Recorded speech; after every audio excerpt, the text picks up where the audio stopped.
Let's get nasty on a Thursday. It's the Fast Lane on 101 ESPN. Jamie Rivers, Andrew Marsh. I'm Anthony Stalter. Appreciate everybody joining us today. 201, your time check is brought to you by Clarkson Jewelers, an officially licensed Rolex jeweler. Dakota Hudson, boys, Dak Hudson. He was right here. You mean Scherzer? The ace. No, he's better than Scherzer. You kidding me? Scherzer today? Yeah. That guy sucks. First inning, give up 3 runs. You kidding me? That guy sucks. Glad we don't have him. Nah, no kidding. No, we got Dak Hudson. Guys, the ace was always right there. It was all around. He was all around us. That Dakota Hudson. Not really nice effort last night. Really nice performance by Dak. He had the no going through 5 2/3 or whatever it wound up being, 7 innings, and he was good. Jamie, I love the way though that you would kind of phrase this to us in the office. Uh-oh. You called Dak Prescott, not Dak Prescott. Dakota, it is football season, right? Can we officially say? You said you kind of referred to Dakota Hudson and another player. I don't know if you want to get into him right now, but well, Anthony, this is it's your party. You decide. Why don't we get into both guys? All since right. Let's get into both of them right now. Yeah, why don't we just get nice deep into both guys here? I like that. Let's go. Dakota Hudson and Tyler O'Neill. How did you describe both guys to us? The poisonous apple. Look at how pretty it is. Just go ahead, take a bite. Just go ahead and sign them. And look at them. I say it because I've seen it so many times in any sport, really. But it's talented players that show you just how good they can be.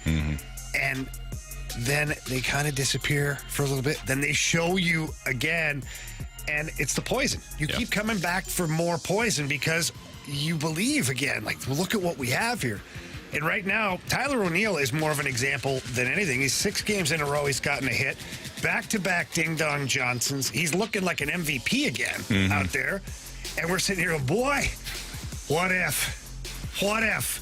Hey, if we get this guy for a full season, I mean, that solves a lot of our problems in the outfield. Think of the offense. Look at the offense this year, and he wasn't even with us for most of the damn season. Whew. If he can stay healthy. No, stop biting the apple. Stop. Put it down. Back away. Dakota Hudson. Slowly. Same thing. First-round pick. I believe he was a first-round pick. The shiny toy, he's up and coming. He had the Tommy John, came back, and like, okay, this is a guy's right there for our rotation. He hasn't shown you that at all. Like at all. And then last night he goes out and he's throwing grease BBs. And you go, whoo, what if? What if he just needed his opportunity? Can't wait to see his next start. Yeah. Who knows what lies ahead?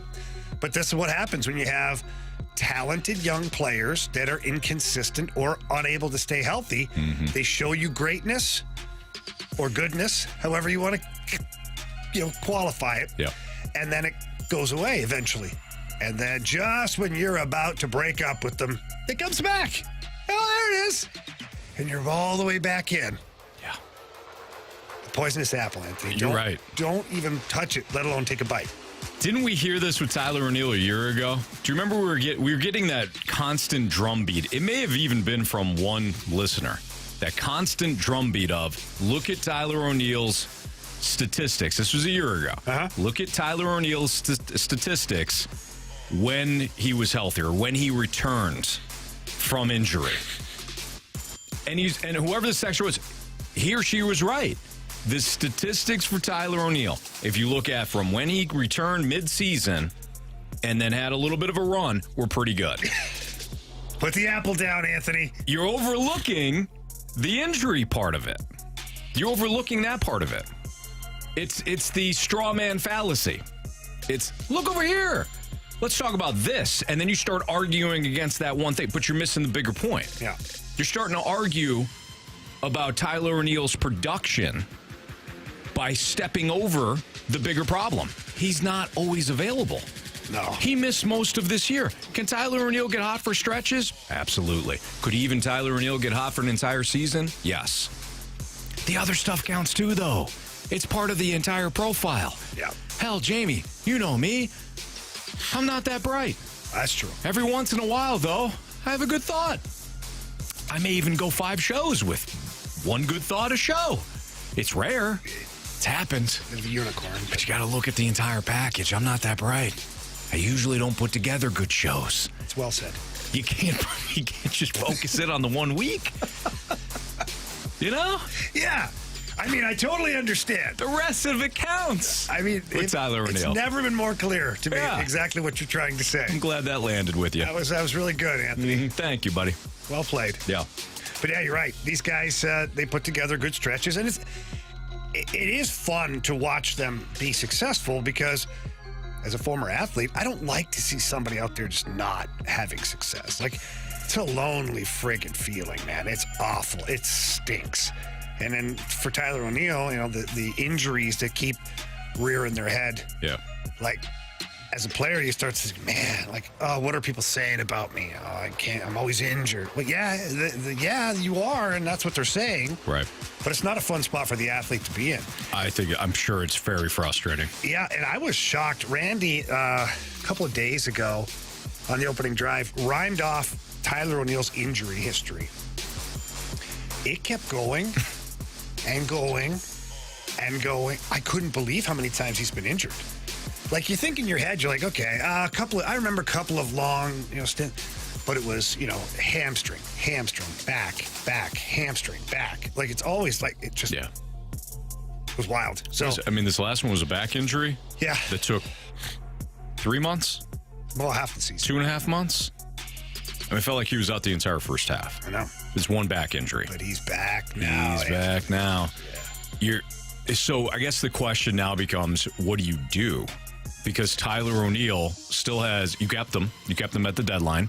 Maybe they put together a trade package involving Tyler O'Neill and some of these prospects you just got. Anthony. So if he's not going anywhere and you get a full year next year, how do you go about freeing up some of that congestion? Is it Dylan Carlson? I know Brandon Kiley's been banging the gone for like anything, doesn't even care anymore. Yeah, Clark Schmidt had a nice outing, I think, last night, or maybe he pitches tonight or something, and he's all about Clark Schmidt. I think Clark Schmidt's he's a fine pitcher. He's had a good 3-month run here for the Yankees. He's 28 years old. You know kind of exactly what he is. He's a fourth starter. You're going to trade a 24-year-old outfielder and Dylan Carlson, who's cost controlled, for a fourth outfielder or a fourth starter, just because you're dog crap right now when it comes to starting pitching, or you depleted and start? I don't think that makes any sense. It's that do better. You're right. The pitching isn't good enough. In all due respect to Clark Schmidt, let's not settle by overpaying. Yeah. So again, what do you do? Same thing with Dakota Hudson. Okay, he's had a nice outing. Well, for me, the Dakota Hudson conversation's a lot easier than the Tyler O'Neill conversation. Dakota Hudson's had one good outing. It was his third start of this year, only his third start. He's been back and forth to Memphis a couple times. He's been injured for a small stint. Like, that one's easy for me. Show me you can do it again. Yeah, and again, and again, and Put together 4 or 5 starts for me where they don't have to be perfect games. But show me that you're competitive. Show me you can get to 5-6 innings on a consistent basis. Show me that your ERA isn't going to be 5, 6, 7 out there. Mm-hmm. Let's keep it to 2, maybe 3 earned runs a game for your outings. Keep us competitive when you're on the bump. Yeah. And then I'll start to think about you as as a competitor for a spot in the rotation next year. Mm-hmm. So that one's easier. The Tyler O'Neill one has always been the hardest. And it's the hardest because he is the poison apple. He's everything you want in a baseball player. Right. Everything. And nothing all at the same time. Because when he's not available, he's nothing. Mm-hmm. And so that's the hardest decision for John Mozeliak, is he looks at his outfield that is inconsistent. It is. Dylan Carlson, Alec Burleson, Jordan Walker. You trust his bat, but you don't trust his glove right now. What? No, Anthony, have you watched a few of the games? Yeah. Even on throwaway games. All of them. Always taking them out in the 7th. Mm-hmm. So there's something there. Yeah. I don't know. Analytics, too. Those damn analytics are getting in the way of, telling you how bad a defender is. Pretty much everything. Players. But nobody is a guarantee. I guess Newt would be your guarantee right now as you're looking at, guaranteed guy right here. Because Tommy Edman, who was our guaranteed center fielder, now he's back to shortstop. Yeah. So for now. So Tyler O'Neill, if he can string together a last-ditch effort here, all of a sudden it makes you kind of sit there and think, are we better with him or are we better without him? Mm-hmm. And if the pivot is we're better without him because he can't stay healthy, then what's your answer? Is it Dylan Carlson? Because he's had some injury problems too already. He's a young man. And he's not nearly as good as Tyler O'Neill. Mm-hmm. Even in his best day, right. He's not Tyler O'Neill. If they're both on. When they're on, yeah. So it's an interesting problem that John Mozeliak is going to have to figure out. And that runway for Tyler O'Neill. No, that's it. You're down to 1 year. That's it. Right. You got 1 year left. It's not like you have multiple years left and you can keep pushing the can down the road. We'll figure it out. If he gets injured one more time. Yeah. Then that's the worst case scenario, by the way. Yeah.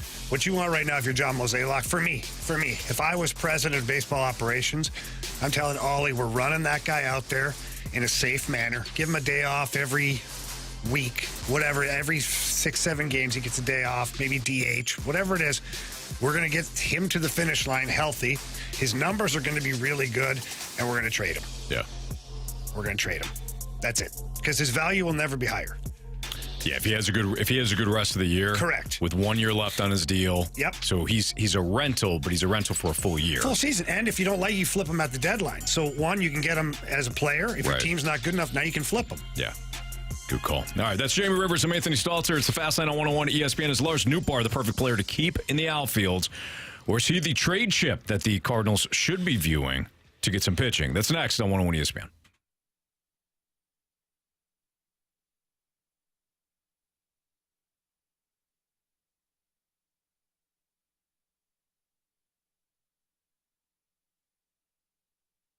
Anthony, the U.S. women's soccer team is taking on the world. And you can take home bonus bets every time they win with FanDuel. Yeah. You know they're America's #1 sportsbook, right? I do. Yeah. Here's a reason. Because they are. Because new customers can get $100 in bonus bets, and that's guaranteed, plus another $10 in bonus bets for every time Team USA wins. You may be thinking to yourself, man, that sounds pretty good. Yeah, it's good. Come on. You got to head to FanDuel.com/fast. Again, FanDuel.com/fast and sign up between now and August 3rd. Guess what? Today's August 3rd. So this is it. Okay? Get on it. Get on it today. Last chance to get that $100 in bonus bets guaranteed, plus another $10 in bonus bets for every Team USA win. So today is the last day to go to FanDuel.com/fast. Place your first $5 bet. Then you unlock your bonus bets. That way you'll be set to bet on everything from total goals to player props all tournament long. Well, BT's got the rest for you. However you want to play it, don't miss your chance to get $10 in bonus bets for every Team USA win, plus $100 in bonus bets guaranteed when you go to FanDuel.com/fast. That's FanDuel.com/fast. 21 and over, President Illinois. First online real money wager only. $10 deposit required. Refund issues not withdrawable bonus bets that expire in 7 days. Restrictions apply. See full terms at FanDuel.com/sportsbook. Gambling problem, call 1-800-GAMBLER.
sound to me. It's time to play the lineup game.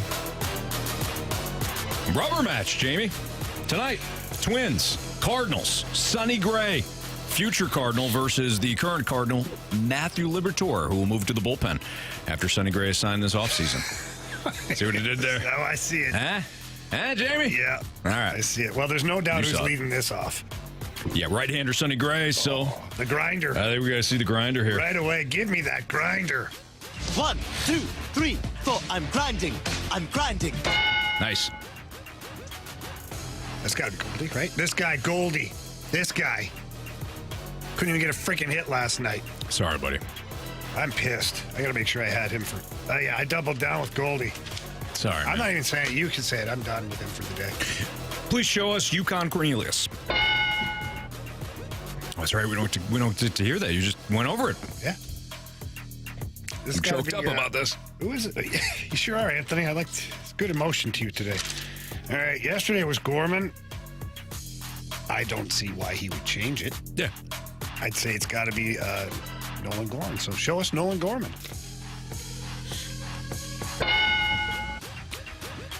All right, Anthony, this is your guy. By the way, I got a home run last night, but stupid-ass Tyler O'Neill hit his first. He did. I saw that. I had the Newt. I picked my head up and I saw Newt and I was like, yeah. That's I felt bad for you. Did you? I really did, actually. You know what? I believe Then you. I giggled. Oh. I giggled like. Well, because later you're a on. competitor. You care, but you're also a competitor. So I could see that whole song and Like dance. I would have been happy for you, and then pissed off after. I could see that. You know, it's not fake or fraudulent. It's just I don't like to lose. Yeah, you got a wave of them up. You care about me, Yeah. but you don't want to lose. Correct. Yeah. All right. So, what do we do here? Arenado? Yeah, of course. Cardinals play to win, Anthony. Show us Nolan Arenado. You are so wrong. Oh, he's getting a day off. Get him off his feet. Marsh, this is the cleanup spot. And we said, show us Nolan Arenado. You are so wrong. Okay. I blame that on Marsh. Marsh, I apologize. Well, this got to be Big Willie then. Yes. I mean, who else would be there? Nobody. Show us that Willie Contreras. No, no, no. Oh, my God. He's not going Tyler O'Neill. He has, Tyler O'Neill has. I know, but this is what we do all the time. He has a couple of good games, and all of a sudden he's back in the cleanup spot. Yeah. And he crumples. Show us Tyler O'Neill. You're wrong. Oh, God. Now we're running downhill. Uh-oh. So we said Arenado. We said Contreras. We said O'Neill. Who the hell else has got a power bat here? Walker? Yeah, or Burleson. Oh, But I doubt it's Burley. come on, Anthony. Well, I mean, Burley had a hell of a home run yesterday. I will say that was a thing of beauty. But he doesn't get him into the cleanup spot. Not on my team. then Walker. That's a interesting. Shall we? Go ahead, man. Let's walk it like it's hot, Marshy. Walk it like it's hot. Walk it like it's hot. Okay. That is interesting. Now O'Neill. Or Contreras. I don't think he'd put. I think Contreras and Arenado. Well, obviously Arenado's out of the lineup, but I think Contreras and Arenado are out of the lineup. I don't think he's batting Walker in front of Contreras. I think Contreras is out. I think we're going to see Kisner somewhere in here. We have to. Yeah, right. Just saying. Okay, you got me. All right. So O'Neill or Burleson. Yeah, Tyler O'Neill. I'm good with that. Show us Tyler O'Neill. Show us Alec Burleson. Some lefty on lefty magic from a guy like Nolan Gorman who's hitting near you in the lineup. What? All right, Jamie, let's slow down here for a second, okay? We're terrible today. Oh, well, I mean, you got Walker cleaning up. You got Burleson in the 5-hole. Yeah. So we know that Kisner's going to be somewhere in Well, here. Tyler O'Neill's going to be in there, too. He's back-to-back Johnsons. And who's playing third? Is it Gorman? is it Matzos? No, Matzos is going to play second, I bet. I bet Gorman plays third. Okay. So we think Matzos is going to be somewhere in it. So Well, you have Tommy Edman, too. Don't forget about Tommy. Oh, Edman. Well, Edman will play short. That's right. Yeah. So we got Kisner somewhere in here, Mott Sauce somewhere in here, and Tommy Edman. And then do we need another outfielder? Yeah, Well, it O'Neill. depends if Walker or Burleson. Burleson's the DH. So it's Tyler O'Neill here, in my opinion. Go for it. I like it. Show us. Tyler O'Neill. Yeah. I don't think O'Neill is in the lineup then. Could this be Edman at 6? It could be. I think here's where I don't know what the order is. Obviously. Well said. I think Kisner somewhere here, Mott Sauce, Edman, and Carlson. There's 4 spots. Those are the 4 players, in my opinion. So maybe you're right, and Edman's here. Seems to me to make the most sense. Go ahead. Show us Tommy Edman. Get anybody who's 6'5", tell them to run a straight line, and they could probably go out there and play. Oh, do you remember that That's our guy? yeah. Shout out to Tom. Tom. Oh, that's right, Tom.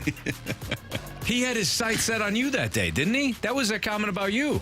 Was it? Yeah, he said you're not an athlete, or you suck, or something. Well, that could be any day of the week, to be honest. Tom was angry. Jimmy, you were a terrible player. Your opinion means nothing to us. Oh, that's right. Mm-hmm. Wow. Yeah, Tom was. Well, I fooled him for a long time, Tom. I'll tell you that much. I did it. Yeah. Greatest trick ever played. All right, so that was Edman. This is Carlson. This is Kisner. No. No? It's Carlson. Carlson? Then it's Kisner. Then it's Mott Sauce. All right, go for it. I'm with you.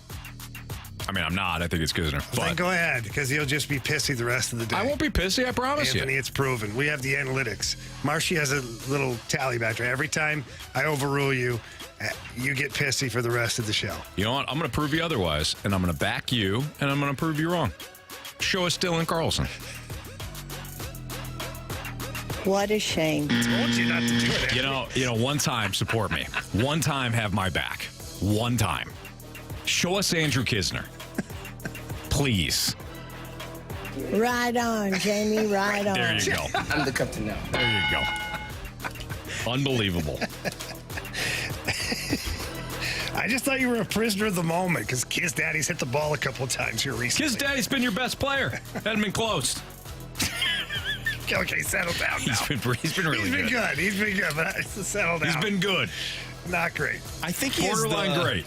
3rd highest slugging percentage on the team this season. He's incredible. In the last 3 starts. I wanted to trade him. I mean, he's probably Depends number how you 1. want to skew the stats. It's true. Anthony wants to trade all of our good players. He does. Paul Goldschmidt, Dylan Carlson. Yeah, that's right. No, That's you don't. BK. That's BK. You're Yeah. right. No. Andrew Kisner. Yes. I think it's Carlson then Motter. I don't see Motter ahead of Carlson. All right, go ahead. I don't know. Yeah, show us Carlson. Show us Carlson. Okay. Then show us Mott Sauce. All right. That was terrible. That was awful. What, the lineup or All of us. it. or you guys? Ditto. I mean, us. Yes. And the lineup's Yes. not great either. No. Well, Go let ahead, me- Marsh, Let run me it. read it off then. Oh, it might sound better. Leading off in left field, Lars Tatsui Nootbaar. Batting second, first baseman Paul Goldschmidt. Batting third, second baseman Nolan Gorman. The cleanup hitter in right field, Jordan Walker. Batting fifth, the designated hitter, Alec Burleson. Batting sixth, the shortstop, Tommy Edman. Batting seventh, the catcher, Andrew Kisner. Batting eighth in center field, Dylan Carlson. And batting ninth, the third baseman, Taylor Motter. Back. Stay fair! Stay fair! Go foul! I don't believe what I just saw. Home run. Marsh, why don't you go ahead first? You want me to go first? I want you to go first today. Man, I got really upset yesterday when Nootbaar hit well, not upset. Like, I was excited that Nootbaar hit the home run, but for a second, I didn't see that it wasn't the first home run, and I wanted to pick Nootbaar, and you stole my player. But I noticed he wasn't the first guy, so So what, you're happy again? I'm happy again. All right. I'm going to go with Lars Nootbaar. He's my player today. All right. Nope.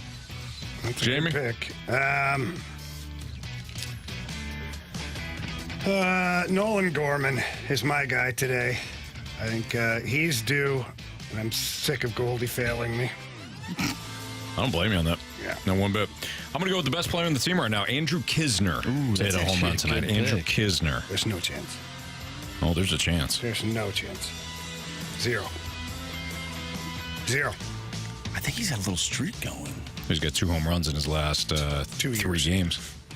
So that's right, Jay. You keep being negative with Andrew Kisner and just overlook the fact that he's our future. It is quite the shame. It is quite the shame. We had the ace in Dakota Hudson, Yeah. and we had the catcher, the future catcher, 100%. and Andrew Kisner, and we just ignored it. Next thing he's going to say is he doesn't like having 3 catchers on the roster. Yeah, I don't Ridiculous. like that line of thinking. Not one bit. I love the 3 catchers. It's great. Use of roster space. We didn't get to the Lars Nootbaar conversation. We'll save that one for at some point throughout this show. But Blues top 3 questions heading into next season. We'll get to that next on 101 ESPN.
101 ESPN Sports Center.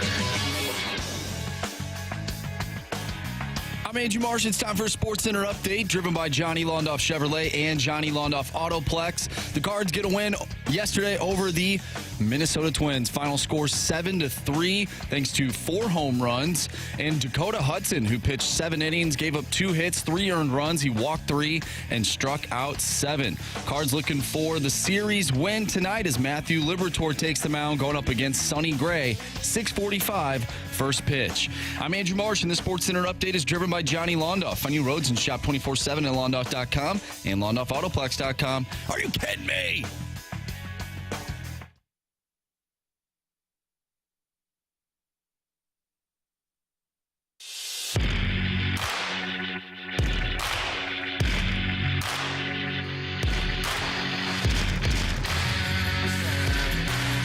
It's Fastlane on 101 ESPN. Let's talk a little Blues, shall we? Blues top 3 questions heading into the season. Marsh, I know that you had seen an article about the Bruins, and you said, you know what? These are good questions regardless. Why don't we apply this to the Blues? So, Marsh, without further ado, what are the 3 biggest questions heading into the season? Well, that's why I want to ask you guys. Could it be the goaltending? Is it the defense? Is it the structure that this team has defensively? Is it the forward group? Maybe they're not playing a 200-foot game. Is it the coaching?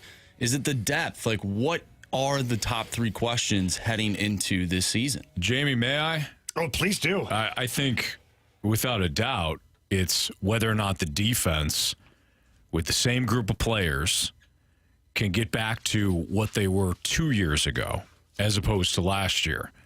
And if it is a structure problem, can the coaching staff make the proper adjustments, which I think they can, make the proper adjustments to maximize the talent that is on that blue line? You can't tell me that Colton Parayko, you can't get more out of Colton Parayko than what you had last year.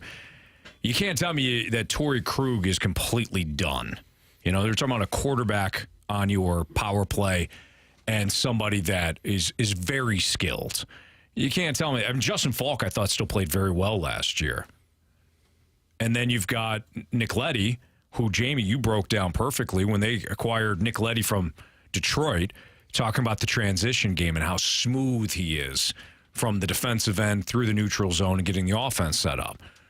You can't tell me all of that went away in one season. But something was wrong. The players underperformed. You have to hold them accountable. But what subtle changes can be made with the structure of the system to maximize those players? That, I think, is the number one question. Yeah, I think there's more than one question in your answer right there. And let's just isolate the defense first. For me, I ranked them 1, 2, 3 in order. And the number one question for me is the defense. And just overall, how can they elevate their game? How can Colton Parayko get back into the conversation of being, a top 2 defenseman? How can Nick Leddy get back in the conversation of being an elite puck-moving defenseman, guy that can exit the zone with ease? Justin Falk, this is a guy. Torrey Krug, supposed to be one of the best quarterbacks for your power play in the NHL. And, how can he do that? Then your depth on defense. What's Scott Perunovich? What is Marco Scandella? Robert Bortuzzo? Work your way down the line. Tyler Tucker. There are a lot of question marks surrounding the St. Louis Blues defensive core. The good news is that you have guys that have done it before. If you had a group that never kind of reached potential, that's more concerning because you're like, oh man, do we have the wrong guys? Yeah. But when you have guys that have reached that potential, Colton Parayko was a Stanley Cup champion. Torrey Krug got to the Stanley Cup Finals with the Bruins and an NHL All-Star and one of the top scoring power plays quarterbacks in all the defensemen in the last decade. Justin Falk, he's been there too. You've got guys who have been there. Nick Leddy, Stanley Cup champion as well. So those guys have to get back to where they can play. After that, things will take care of themselves, I think, on the defensive side. They got to be stronger in the middle of the ice, for sure. The net front has to be taken care of. Mm-hmm. So that is something they can clean up directly and very easily. So for me, that's the number one question is the defense. If we go on to question number 2, depth. I'm looking at depth up front. We talk about the Blues have, they've got 4 solid lines, but what is the depth truly? Like, what's the drop-off from line 2 to line 3? What's the drop-off from your third line to your fourth line? I don't think is that drastic right now because I think Doug Armstrong has done a really good job of acquiring players to increase the depth. When you got Vrana, Kapanen, now you got Hayes, Sundqvist, Sammy Blais. Like, those are 5 NHL guys that you inserted into your roster. But will they play like they did at the end of last season? And that's been the question mark surrounding Vrana and Kapanen, is they've shown you before, moments of playing really good hockey on other clubs. Mm-hmm. And then you basically got them for nothing. Why? Because they dropped off. Then they came here and played better. So which version are you going to get? Are you going to get the version that you acquired or that you had on your roster last year at the end of the season? You hope. And I'd like to think that that's the version you're going to get. Those guys seem pretty happy playing a lot, playing in big moments and being a part of the St. Louis Blues. But they also, if you look at their hockey card, there's a dip. What happened? So for me, it's the depth being tested that way. Sammy Blais, what kind of player is he now? Is he a goal scorer? Is he a grinder? Was the end of last season a great thing for Sammy Blais, or is it the kiss of death? Mm-hmm. And what I mean by that is now is he going to come back thinking he deserves to be in top 2 lines, first power play, all this stuff? Because sometimes it's a bit of an illusion when you have a team that's out of the playoffs and you're getting a ton of ice time in these situations. You think, I'm this player now. This is who I am. Maybe you're not. Maybe you were who that person was in the moment because that's what the team needed. So can Sammy Blais go back to playing that way? I hope so. I think he's shown a lot of real upside, especially at the World Championships, too, afterwards. And Kevin Hayes, for me, what is he? Things went bad in Philadelphia, there's no doubt, but why? John Tortorella can be a loose cannon at times, but he's also a Stanley Cup champion head coach. So what went off the rails? Was it the coach or the player or combination of both? I'd like to think it was the coach that went off the rails. Mm-hmm. And Kevin Hayes is going to come in and be a big help for this team. So for me, it's the depth. What is your actual depth? And the last question I have is structure. And the structure to me is systems. How can you improve your forecheck? They made some tweaks at the end of last season, and the forecheck was better. It allowed the defenseman to hold the line longer. It allowed the defenseman to close guys out in the neutral zone, which made your defense stronger and harder to get around. So the structure part of it's really important when you go back to question 1, which is your defense. So you have to initiate the game with a really good forecheck. And then the neutral zone, you got to take away the middle of the ice. Yeah.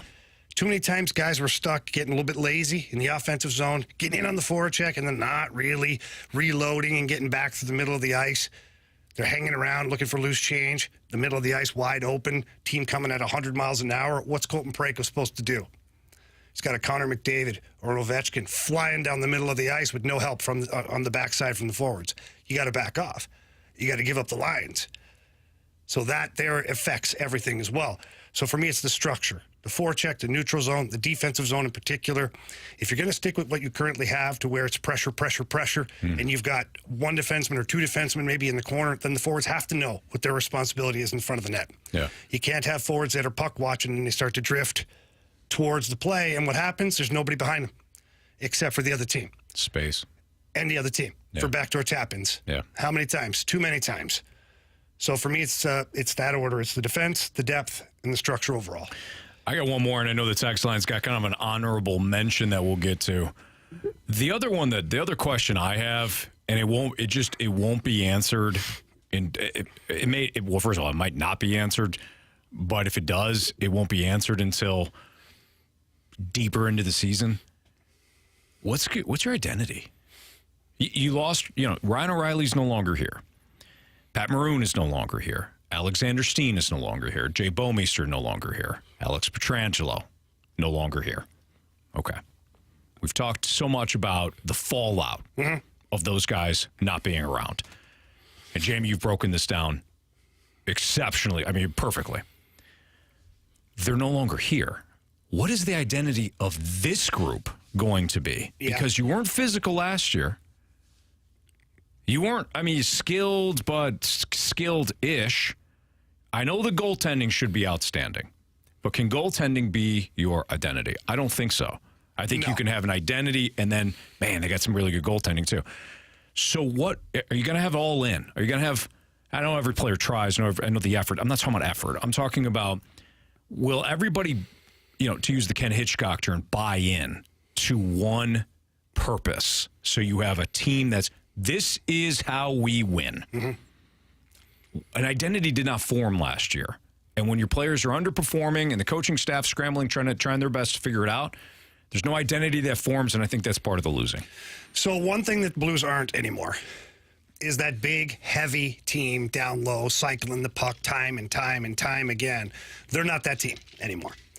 All those big bodies that you used to have are not there anymore. And on defense, all the oak trees you used to have, they're not there anymore. You've got Colton Parayko's a big body, but when you go back to the 2019 team, it resembled the Vegas Golden Knights that just won a Stanley Cup this past season. We talked about it multiple times. You don't have that. So that big, heavy game from 2019, that's not your identity anymore.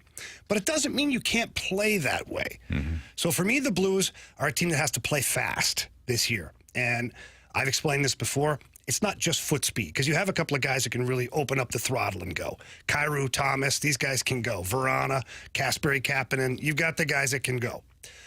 To me, playing fast is puck support. Puck is on your stick, off your stick. And that way you always have somebody that's open. And when you're advancing the puck 5, 6 feet, 7 feet at a time, just bing, bing, bing, tape to tape, tape to tape, you're putting the other team on their heels. You're playing a fast game. But that takes maximum effort, too. You have to compete and you have to work hard to get to the open areas, to get to the open ice so that you're available.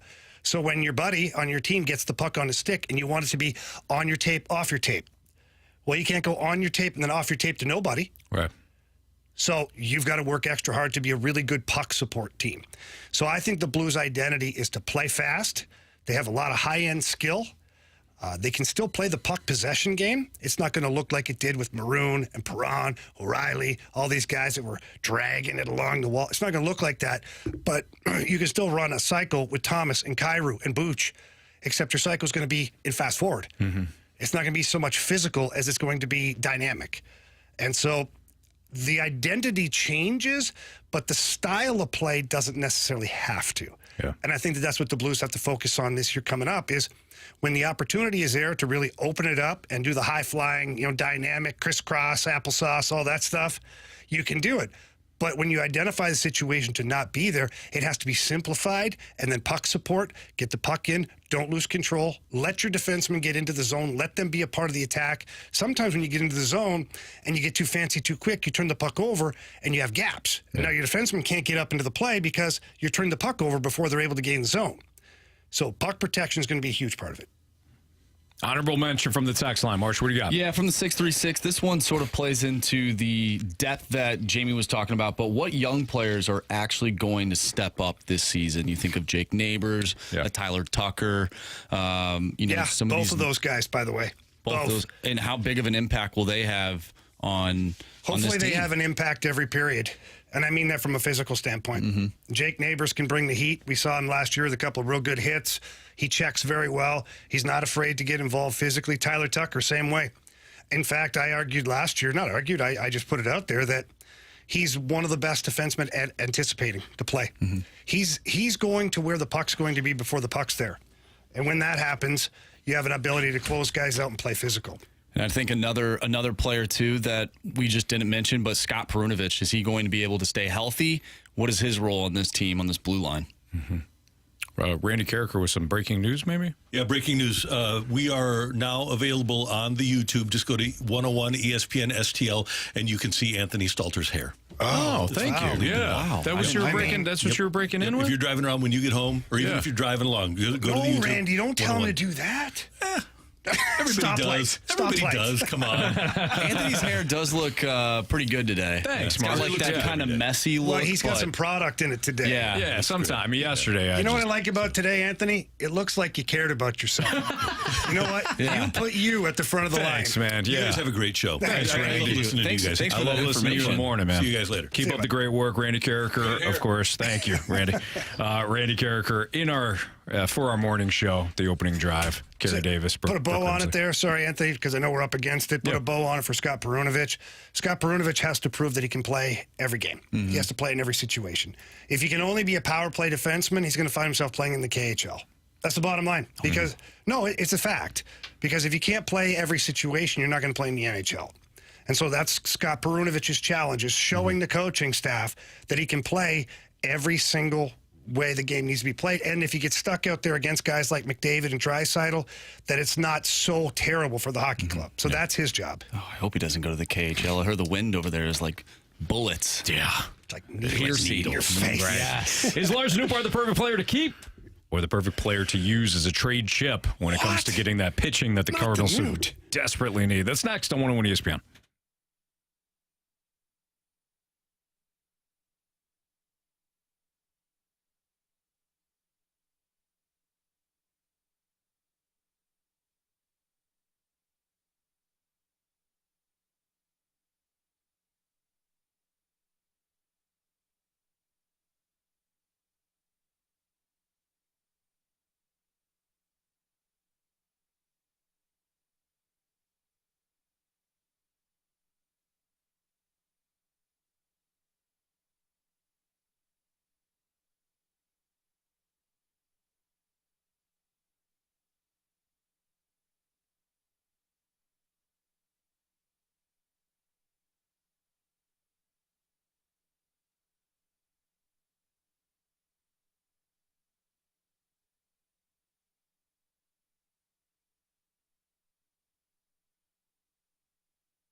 people are praising Dylan Carlson while pushing down Lars Nootbaar when Carlson is all about projection. And Nootbaar is about production. This guy's actually doing it on the baseball field. We're finally seeing the lefty bat that gets on base at a high clip and is starting to show the power as well. And he's 25 years old. This is what they've been missing. Guys, this is the guy that we've been waiting for. This is the prince that has been promised. The prince that has been promised. Some pros there from our dude, Brandon Kiley, BK and Ferrario earlier today. Now, Brandon Kiley has an agenda. Oh, what? He has an agenda. He wants Dylan Carlson out. He wants Dylan Carlson gone like yesterday. He wants him gone. He doesn't care where Dylan Carlson goes. Go to Siberia for all Brandon Kiley cares. I don't understand his disdain for him. Doesn't like the player. Don't know about the person, but Brandon Kiley doesn't like the player, Dylan Carlson. Hey, if he's not going to play every day, he's got to go to the KHL. Exactly. If you can't play in every situation. You know what I'm saying? Yep. Well done, Marsh. Makes sense. Brandon Kiley's also not wrong on Newt. He has been incredibly productive. Got some numbers for you guys, including from our very own BK. BK tweeted this out earlier. Brendan Donovan's 2023 season slashed 281, 362, 419 with an OPS plus of 115. Pretty good. Ben Zobrist average from 2008 to 2018, so a longer stretch. 270, 362, 437, OPS plus of 119. So similar production from Ben Zobrist, who is that multifaceted tool for the Rays and the Cubs and some other teams, right? Royals for their World Series run the one year. Pretty good, pretty comparable. Brandon Donovan, Ben Zobrist. This is Lars Nootbaar, 2003 season, 280, 381, 447, an OPS plus of 130. So BK's point in that, if you miss the numbers, they go one through one ear, out the other, no problem. I get that. Just realize that what BK's trying to say is that Lars Nootbaar has been pretty damn good. And we talk a lot about Brandon Donovan. We talked about Ben Zobrist being that, again, that piece that you can move all around. Lars Nootbaar, he's been outstanding. Most F4 in the second half. Our guy Swan tweeted this out at us. Lars Nootbaar is fifth. Shohei Ohtani's fourth. Freddie Freeman is third. It's pretty good company there. So second half, Lars Nootbaar has been, at least one metric, the fifth best player in baseball in the second half. Can I add some things to Absolutely, this? Go for it. Our guy Swan quote tweeted one of our favorite Twitter sites, Cardinals Stats and Facts. Since 2022, Randy Arozarena has had 1,091 plate appearances, 127 WRC plus, 5.2 F WAR, and a -2 OAA. What is that one? OAA? Probably Will Bacon. Maybe it's Will Bacon. Yeah. And his slash numbers are 260, 341, 441, 782 OPS. Outs above average.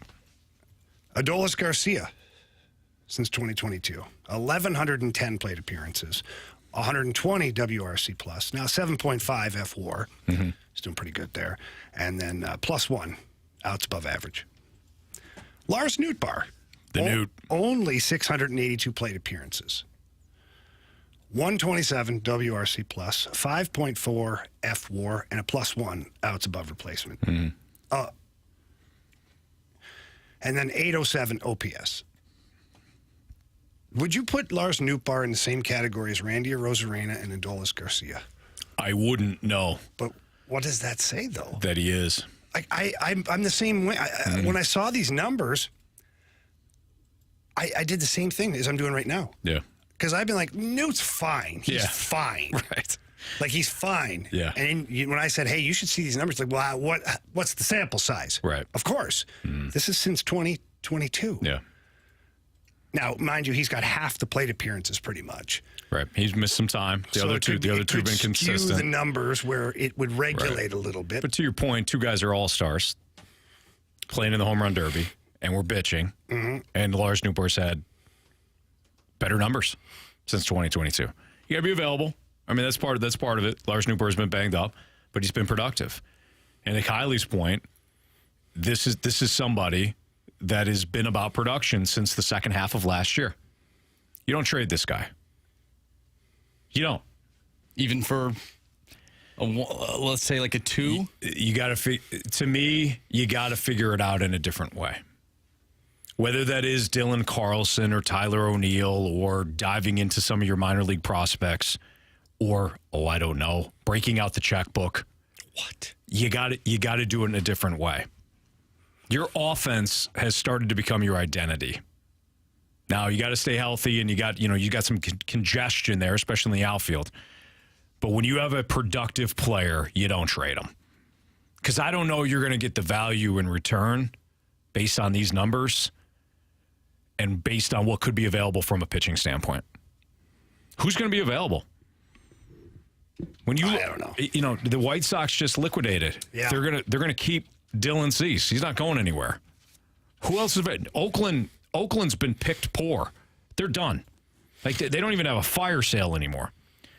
Texas is going to keep their pitchers. Houston's going to keep their pitchers. Seattle is a team that we keep circling. Well, Seattle's got a bunch of pitching. Seattle may decide just to continue to build with pitching. So I don't know what's going to be available. And so let's dangle Lars Nootbaar out there. Why don't you keep Noot? Look at him like a foundational piece. Not to me like in the same sense as Jordan Walker and Nolan Gorman, some of these really young guys. But this is somebody I think you make sure that he's in your outfield for the foreseeable future. Well, otherwise you'll end up exactly like the other two guys that I compared him to. Yeah. Rosarena and Adolis Garcia. Right. All of a sudden, a year from now, you'll be looking at that going, what the hell were we doing? We had that guy. Yeah. So find pitching in a different way. It's Fastlane on 101 to ESPN. We have Chris Kerber coming up in 15 minutes. Do you believe the Cardinals need more than just starting pitching, though, in 2024? That's next on 101 ESPN.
I think our laundry list is actually relatively short. It's pitching. It's starting pitching. Like, we need a couple starting pitchers. This year we needed a catcher. It was obvious, right? And a starting pitcher.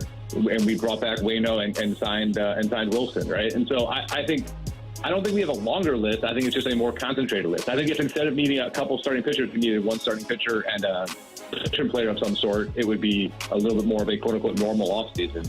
But our needs are all on the pitching side, and we'll attack those when we get to the offseason. So that was Cardinals general manager Michael Gersh, who was on with BK and Ferrario. And I don't think he was wrong in what he said, Jamie. He's right. It's not necessarily a longer list. It's a very concentrated list of what they need. Re-signing your own pitcher, Anthony, that's like getting a guy at free agency. No doubt, Jamie. No doubt. I don't think what he said was inaccurate. I think this is part of the problem, though. It's part of the thought process. It's that grocery shopping list that I always refer to. Milk, bread, eggs. It's all we need. It's all we need. Let's not overspend. Let's not think about next week. We got to think about what we need right now. Milk, eggs, bread. Get your ass right back home. Okay? We're going to be good. What happens if, I don't know, the steak you bought last week, it's old now. It's browning up too much. Now what? Now what are you going to do for dinner? What about some of the other things that you have? Are you anticipating other needs that you might have? Are you anticipating worst case scenario? Or are you just doing the check, check, check? We're good.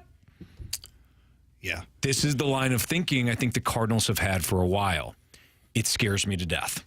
Because if you go into the offseason thinking we just need 2 starting pitchers and then we'll figure out the rest from there, I think you're going to have an issue again. So what else do you think they need, Anthony? I think they need to take the sledgehammer to the fly. Okay, but then what is that? I think they need to get 3 starting pitchers. Okay. So, but you're agreeing with the fact that... Well, the needs, yes. I'm agreeing with the needs. Yeah. Well, because the route that I thought you were going in was that you just go get the best players. But in this particular case, you need pitching. So go get the best pitching. Yes. Okay. I think that's why I said what he said was accurate. They do need pitching. It's not necessarily a long list. They just need pitching. What I don't like is their philosophy behind what are our needs. Let's fill the needs. We're done with the offseason. You heard what Gersh said. Last year was a catcher. We got a catcher. Good.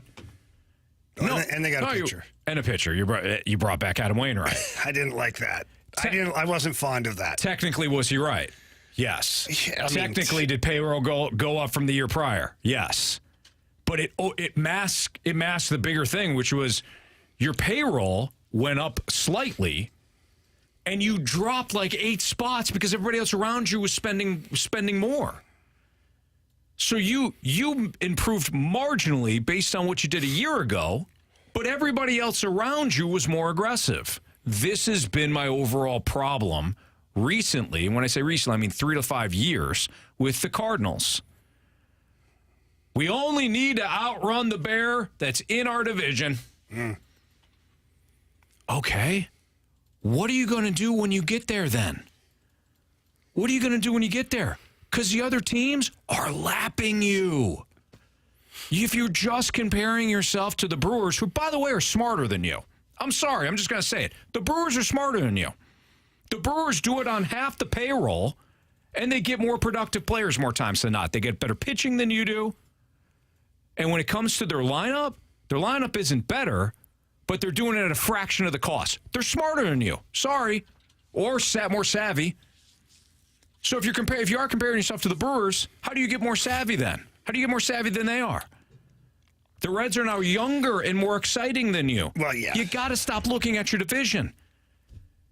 The Braves have lapped you. The Dodgers lapped you long ago. The Giants are smarter than you are. They're doing it at a fraction of the cost. They got 2 different lineups again. They're throwing guys. Today, there's another bullpen game. Every 5 days for the Giants, is a bullpen game, and they're winning. What are those other teams doing? You just look at the NL Central constantly. Dude, you're going to get your ass kicked again. Can you learn from this? Can you look beyond, I got a catcher and a pitcher last year. That's why we filled the needs. I think you're missing the bigger problem, in my opinion. I'm just my opinion. Yeah. Yeah, I agree. You know, at least for me, at least they're identifying what the needs are. You know, they're not getting sidetracked by some other shiny toy or still trying to add another outfielder as well. Yeah. Like, at least it's concentrated right now to where it's pitching. Now, will they get 2 instead of 3? Probably. I would get as many arms as possible and figure it out. Go from there. Yeah. And if I've got to DFA a guy, so be it. That's part of spending money. It's part of spending money. So if you go out and sign a guy to a $5 million, a Drew Verhagen-esque signing, because you're like, you know what, this guy can compete for the 5th spot, which is fine because you have to identify not every pitcher is an ace or a number 1 or a number 2. But if you're wrong, you got to be willing to just eat it. Don't keep trying to put the square peg in the round hole. So that's another form of spending money. Just being, willing to be wrong and eat the money. Sure. Now, in defense of the Cardinals, Jamie, Miles, you liked what Miles Michaelis did a year ago. Adam Wainwright, if he was willing to come back, of course you were going to. He's a legacy player. Of course you're going to. Now, did you have to pay him $17.5 million? Probably not, but I don't think whatever. At all. So you brought him back. But you still had other issues. You didn't know if Jack Flaherty was going to make it the entire season. He hadn't shown you that in 3 previous years. Matz was coming off an injured year. You could assume a bounce back year. He didn't bounce back until recently. So you had question marks. Now, what else were you going to do? You missed out on some of the pitchers that you were looking for. Okay. But at some point, what did we learn about this year? And how can we avoid this ever happening again?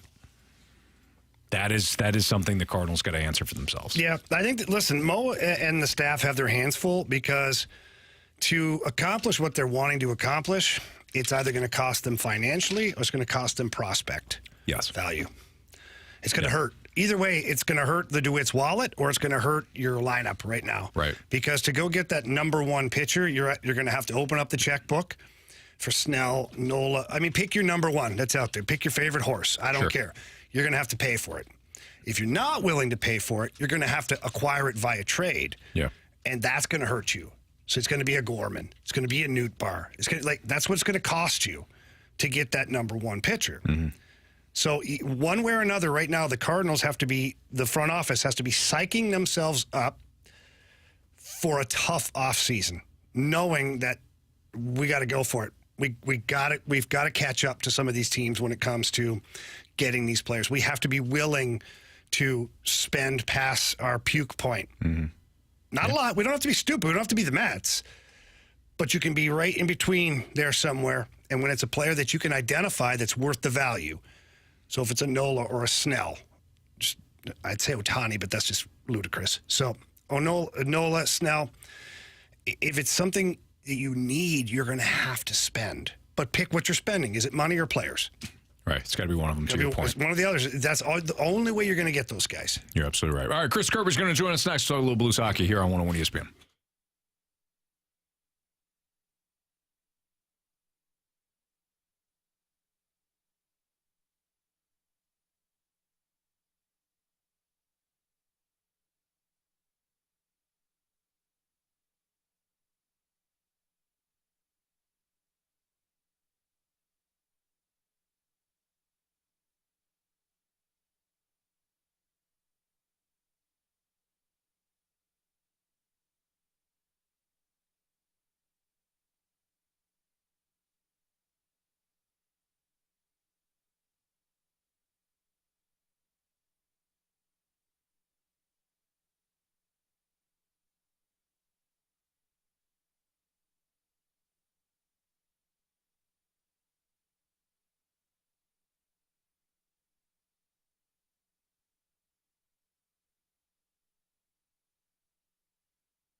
It's the Fast Lane on 101 ESPN. Jamie Rivers, Anthony Stalter. Let's head to our celebrity line. We're joined by the voice of the Blues, Chris Kerber, right here on your home of the Blues, 101 ESPN. What's up, Kerbs? Anthony, how are you guys today? We're doing great today, Kerbs. Hey, we were just chatting about the Blues and the three biggest questions heading into next season. If you were to kind of run through any order, your biggest three questions facing the Blues, what would they be? My first one is actually the same one at the same time last year. There's a hole, in my opinion, on the left side in the top six. Who's going to fill it? There's a need for a top six forward. Who's going to fill it? Does somebody step up and take the place and fill that hole? So that's the question for me, because I still think if the team is as good as it needs to be, Brandon Saad is your everyday third-line left winger and then fills in when needed up top. So that's my first one. My second question, now going into this season, is with Weber as the new defensive coach for the team, what adjustments does the team make to previous systems under Craig Berube? What did they learn from last year and how to play defensively as a team? Craig Berube has said that he wants to, they got to figure out how to keep games more 3-2, 2-1 than they did last year. So I think how they do that with what is essentially going to be the same defensive core, and I might put a little asterisk on that one in terms of another big question is, how does I'll just make this the third question. The third question is, how does the defensive grouping sort itself out, whether it be via injury, via trade, via waivers, whatever? How do the Blues break this logjam that they will have as a defensive unit? Those are probably my three biggest questions. Kerbs, kind of narrowing it down from position to position, you talked about the forward group, and I agree. You need somebody to step up and be that elite left winger for your top line.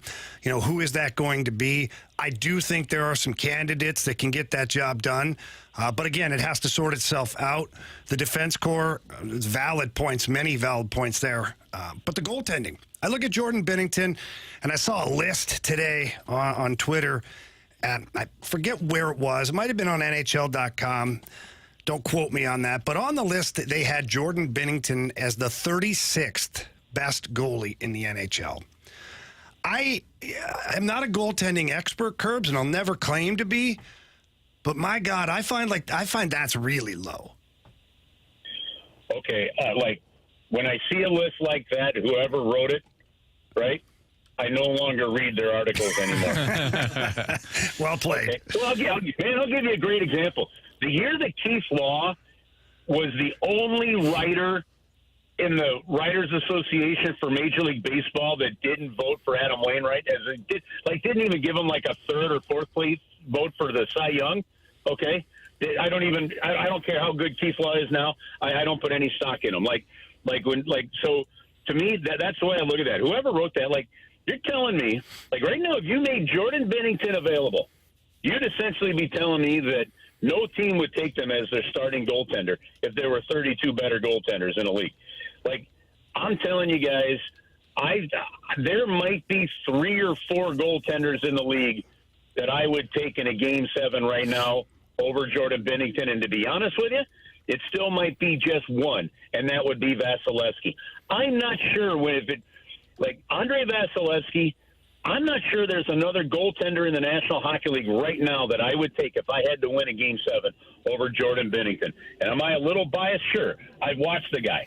I don't get wrapped up in his antics and the way other people have with him. I know that the team was awful in front of him at times last year.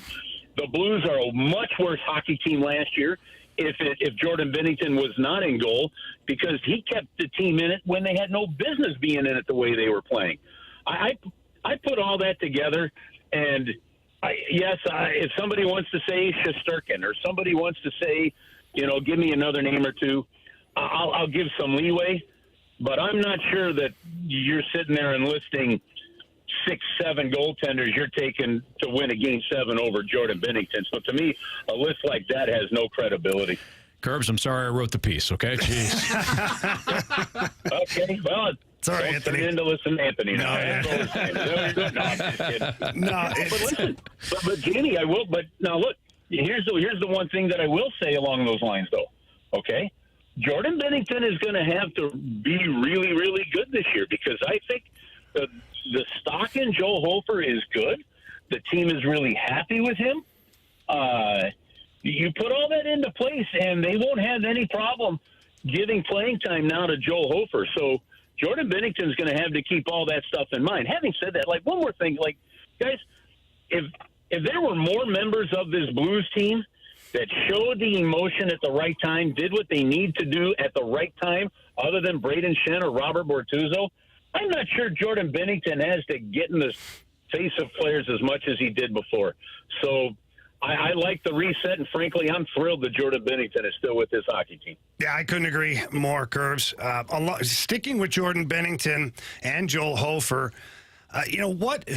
People have two different narratives out there of Jordan Binnington. One is he prefers not to have the backup goalie that's there to challenge him, and the other one is that he plays better when there's somebody there trying to take a piece of his pie.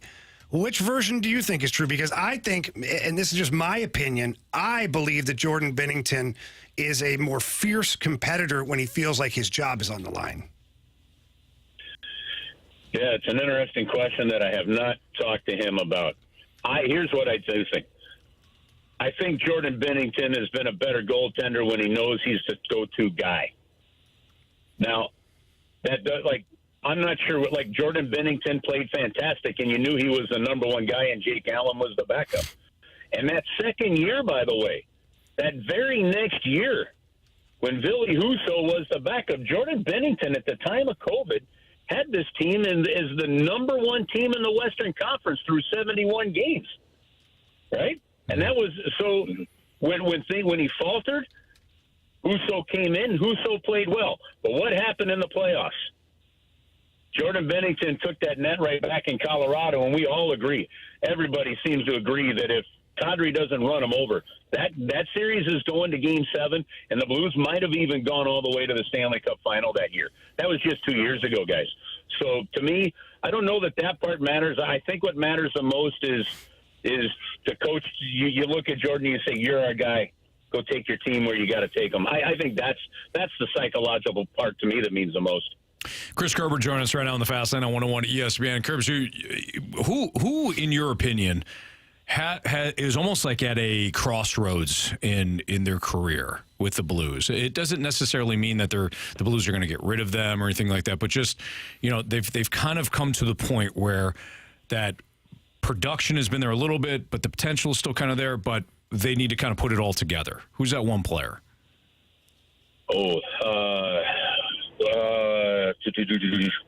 Our defense is too experienced. Some people are going to take Colton Parayko and put them in that category very easily. Mm-hmm. So maybe Colton in that sense on the defensive core. Maybe on a lesser sense, can Scott Perunovich stay healthy? Probably a big factor for him. From the forwards, I don't know that we're quite at the crossroads with Robert Thomas and Jordan Kyrou. I think those guys still have youth and growth left in them. We know what we're getting from Buchnevich. I'll maybe go off the page here a little bit and say that maybe one of those guys might be Alexei Toropchenko. And the only reason I say this is, he's young, just like Thomas and Kyrou. But this could be a huge year for him in terms of, does he show that he can play higher up the lineup, or is he more your really fourth line to low third line type of player in the league? So maybe a little unfair for me to say he's at a crossroads. Yeah. But he's one that intrigues me the most, and can he take a real big step forward? Sure. And I could have phrased it a different way, but you grasp what I was trying to get at. And I actually like Perunovich. I mean, I think Perunovich, is he out of chances? No, but you're kind of to the point where it's like, we think you could be, at some point, what Torrey Krug has turned into, but you also got to show it. You got to stay healthy. So I kind of like that thought. Yeah, and the other thing I would take real quickly, one step further with Colton Parayko. I'll tell you something that bothered me. I haven't said this publicly. I probably know that I should, but I'm going to anyway. I'm in it now, right, Jamie? Yeah, you're all in now. I'm in it now. Okay. I actually thought it was wrong that, and people may not think much of this, but You know when those big banners of the players go up on the side of the Enterprise Center? Yeah. And that are still there, and they go from year to year?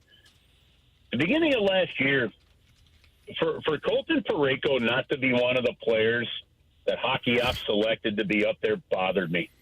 And it did because this was a guy that you brought up through your organization. This was a guy that you drafted. This was a guy that you signed to a long-term contract. This is a guy that played a major role in winning you a Stanley Cup, right? And we went with one of the new guys in Justin Falk. Now, look, Justin Falk was playing terrifically. This is not about Justin Falk. Yeah. I just think that thought process, not getting power play time because of the signing of Krug, things like that, I think it slowed where Parayko's real role in his team should be and is. And I'd love to see somehow, whether it be through his attitude, through the team's approach or whatever, some of that rediscovered, because I may be on my own little island here with some people, but I still think you got one hell of a player at a terrific price at the right age that's a dominant guy in the National Hockey League, and I think there's more to him to come if that mental aspect I think returns to everybody. Jamie certainly agrees with that. That's for sure. Absolutely. He's been banging the Parayko drum for a while now. So, Kerbs, good stuff, man. We appreciate you and you coming on, and have a great rest of your week and a great weekend. Awesome, guys. Have a great weekend. You too. Cheers, Thanks. boys. That's Chris Kerber here in the Fast Line on 101 at ESPN. Yeah, an interesting thought there. I never really thought about how Falk and Krug impacted Parayko in that way, in that stance, especially from like a power play standpoint.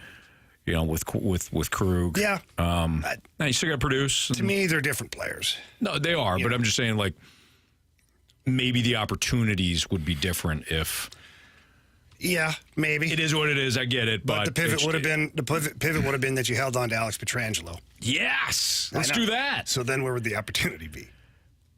When you're not that kind of a player, sometimes you don't play in the, when you're not that kind of a player, sometimes you don't play in those situations as much. Yeah.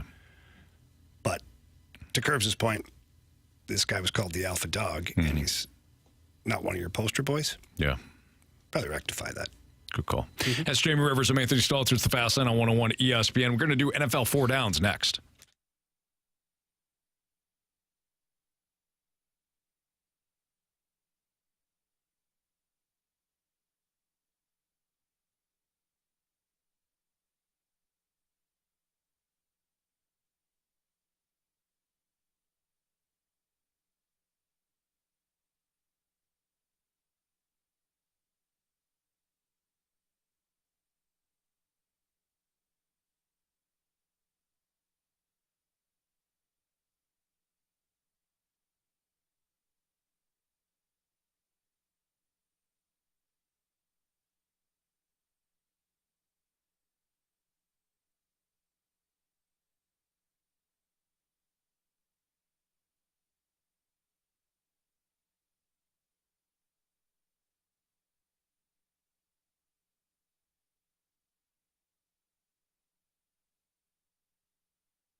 Center.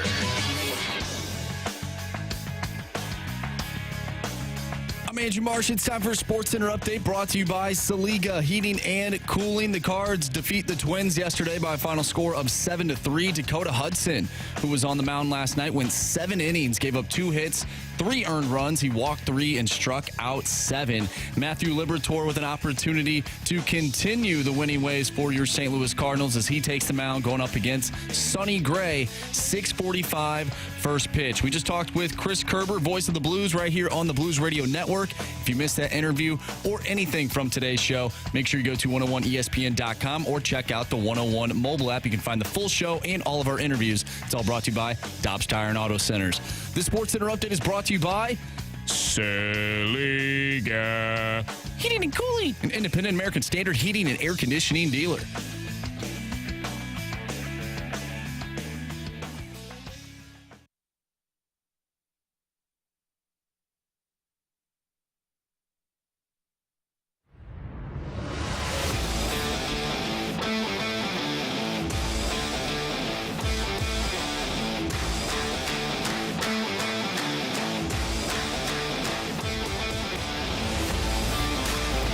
Jamie and I led off today's show talking about how the Cardinals had their ace all along in Dakota Hudson.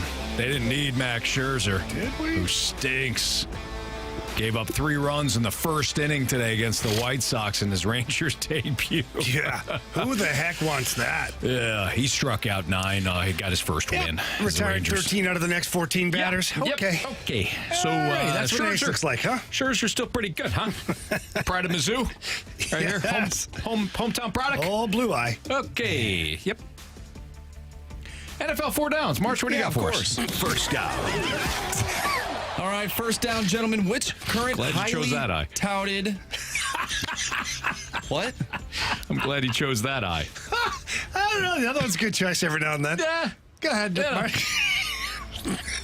My goodness, you NFL 4 downs. Marsh, go for it. I'm trying. First down, which current highly touted contender is most likely to have a massive downturn this season? So a highly touted contender. Yeah. Okay. Okay, so I've got a Green Bay. I've got a few. They're not highly touted. Yeah, they are at the Stalter house. I've been on an island. The Lions. What? Not You heard like me. playoff contender. I'm talking like Super Bowl contender. Oh, Super Bowl contender. Super Bowl contender. Holy Christmas. That eliminates a lot. Whew. That eliminates almost the NFC. There's like 2 teams. Super Bowl contender. Okay, so a Super Bowl contender that's going to flop. Buffalo. Basically, right? Basically, yeah. Wow, I'll say Buffalo. That's a good call. Buffalo plays in a tough conference. They play in a tough division. This is a team that is teetering. It doesn't feel like the Bills are going in the wrong direction. Now, I've been talking about the Bills being fine. I believe that. But if you're gonna pin me to one, Super Bowl contender that could fall, I'm talking out of both sides of my mouth there. But it's got to be Buffalo. I don't think Kansas City falls. I don't think that the Eagles are playing in a crap conference. They're a Super Bowl contender. I don't think they take a massive step back. It's Buffalo, if you're going to answer that question. San Francisco, Super Bowl contender, right? I don't think they fall flat. That roster's excellent. Doesn't matter. They put me at quarterback. We're good. So, good-ish. Okay, so we're not going to be putting me at quarterback. Keep going, Anthony. Bills. I think it's the Bills. I think that's a really good one. I think right now, due to circumstances, I think it's the Bengals. Now, the bigger question is, do you consider them to be a Super Bowl contender? I do. Okay. And Based on what they've done, yeah. The reason I say that is, one, Joe Burrow, he's got to work his way back to being healthy. And then how healthy will he be when the season starts? I don't know. He's been hit a lot the last couple of years. I just see this team, I see the bubble bursting this year. Okay. What about you, Marsh? That's who I was sort of thinking of. Maybe the Bengals. It all depends on Joe Burrow's health, though. It really does. When I look at the other teams around the entire league, I can't see the Eagles falling off.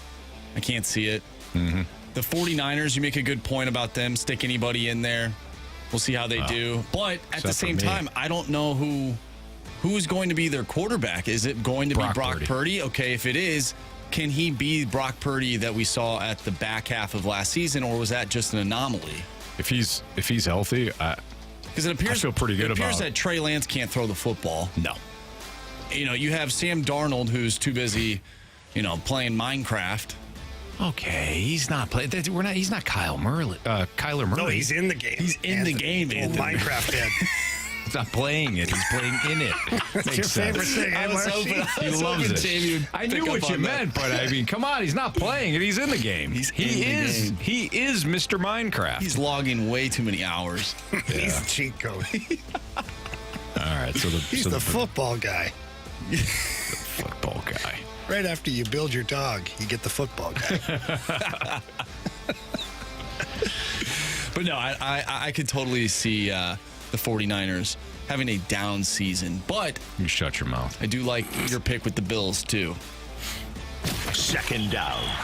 All right, we were just talking about Joe Burrow. Who benefits the most from Joe Burrow potentially missing time at the start of the season?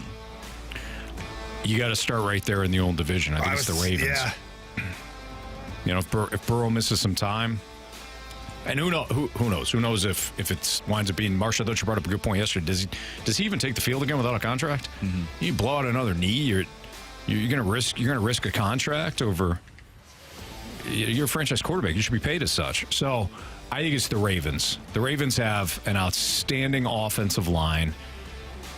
I still think that defensively, I don't think they're perfect. The front seven, I think there's some areas that are left to be desired there, but I think the secondary getting healthy again, I think is good. Lamar's happy. Lamar is actually going to play in an offense this year as opposed to whatever Greg Roman decided to put him in over the last couple of years. So it's the Ravens. Got to start there. That's exactly where I was going with it. I was thinking conference and then narrowed it down to division. Yep. And Joe Burrow is a difference maker in that division, especially, you got the Ravens who are contenders. The Browns, I don't know what they are. I have no idea. They're a football.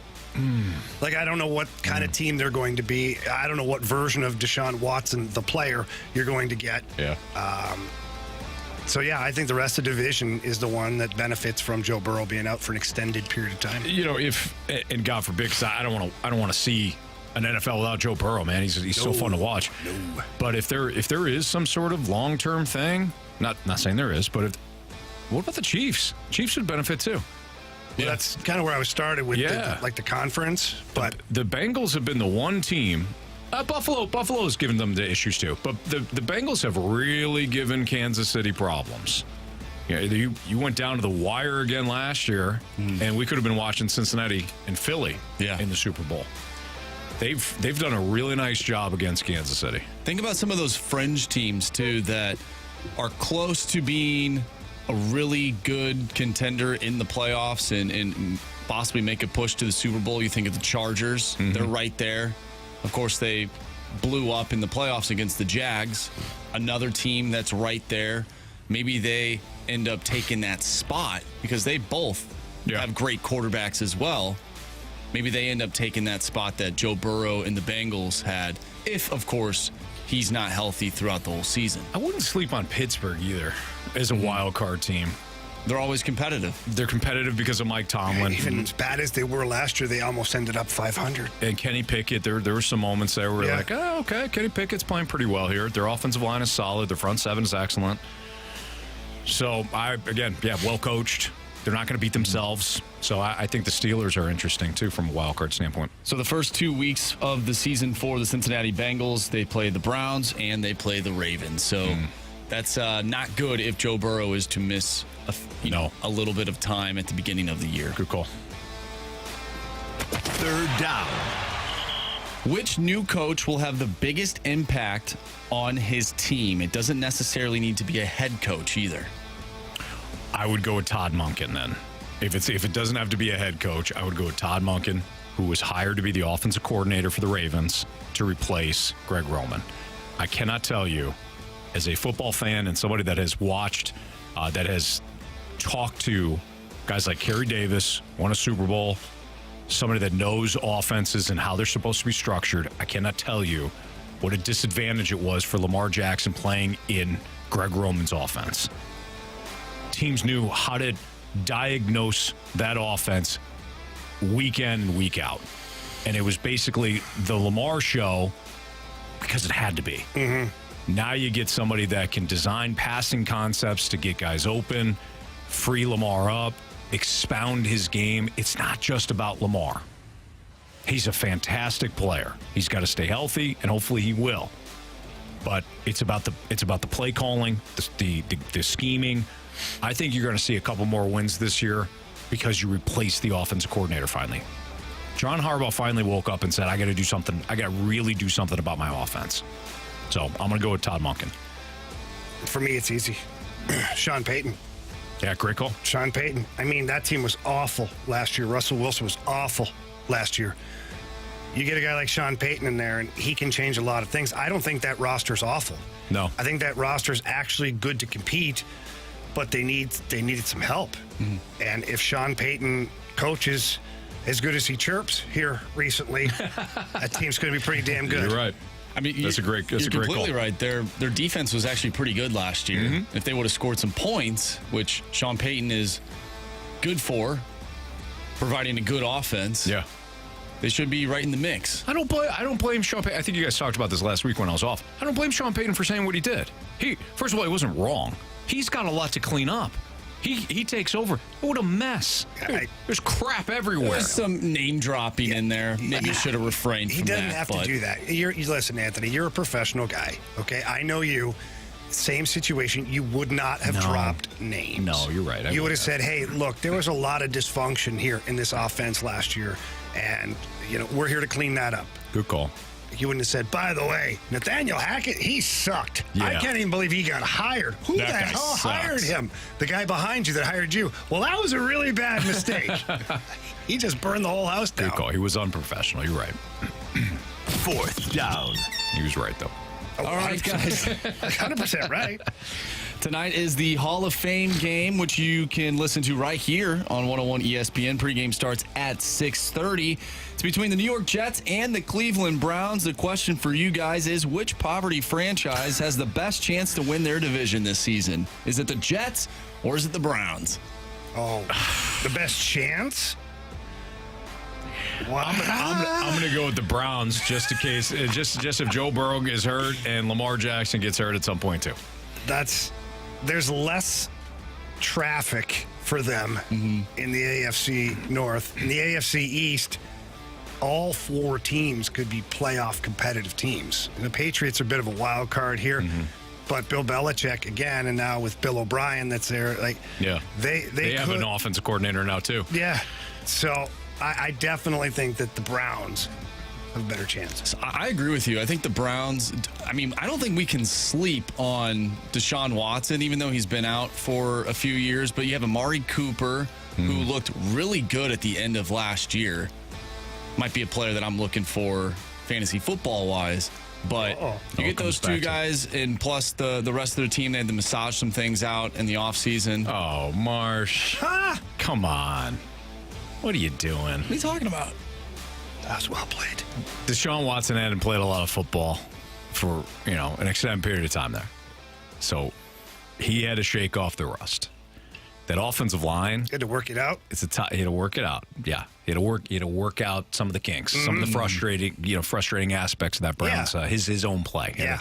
Totally agree. Yeah. His massage, to Marsh's point, you massage that stuff out.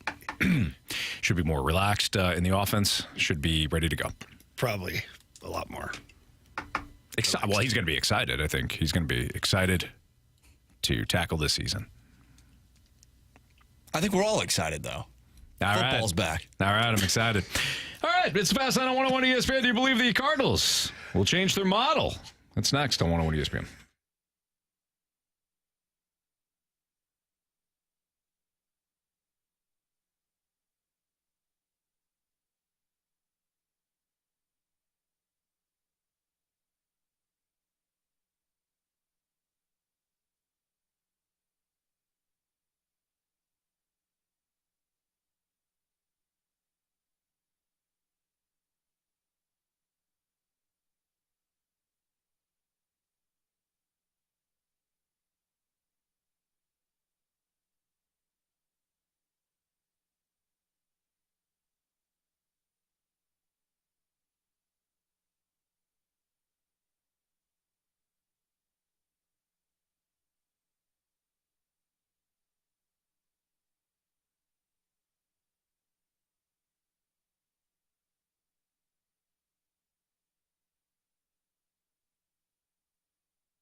these guys have been playing unbelievable for them to be in first place, and to be playing the way they have all year, it's special. It's just really lucky to come in here and join these guys, and I'm just looking forward to starting and like whenever that is, and just getting after everything. So that was Jack Flaherty talking about his new team, obviously, because he's talking about a team that he was excited about playing for. Jamie, I told you, if you're going to keep one guy on an expiring contract, it'd be Jack Flaherty. I kept saying that. And now look at him. He's dealing today. He's throwing like 4-14 fastballs today with 97 plus. And you wanted to trade him. Apparently, Flaherty threw as many pitches at 96 plus miles per hour in the first inning with the Orioles that he did in the previous 3 months combined with the Cardinals. That's our good friend BK. Put that out on Twitter. 5 innings, 1 hit allowed, 1 walk, 7 Ks. As the Orioles are up 3-0 against the Blue Jays. Imagine if you had a guy like that. Imagine if you had an ace like that, huh? Should have kept him, Jamie. He's all pumped up. His first game. No. We'll see. Well, first of all, he's a talented freaking guy. I mean, that was never the issue. And he was pitching well. But heading into the trade deadline. You wish you would have saw this consistently over the last couple of years. I don't think that there would have been an issue. Mm-hmm. But good for him. We'll see what happens here with the Orioles. But Jack Flaherty so far has pitched very well. Max Scherzer won his first game with the Rangers as well.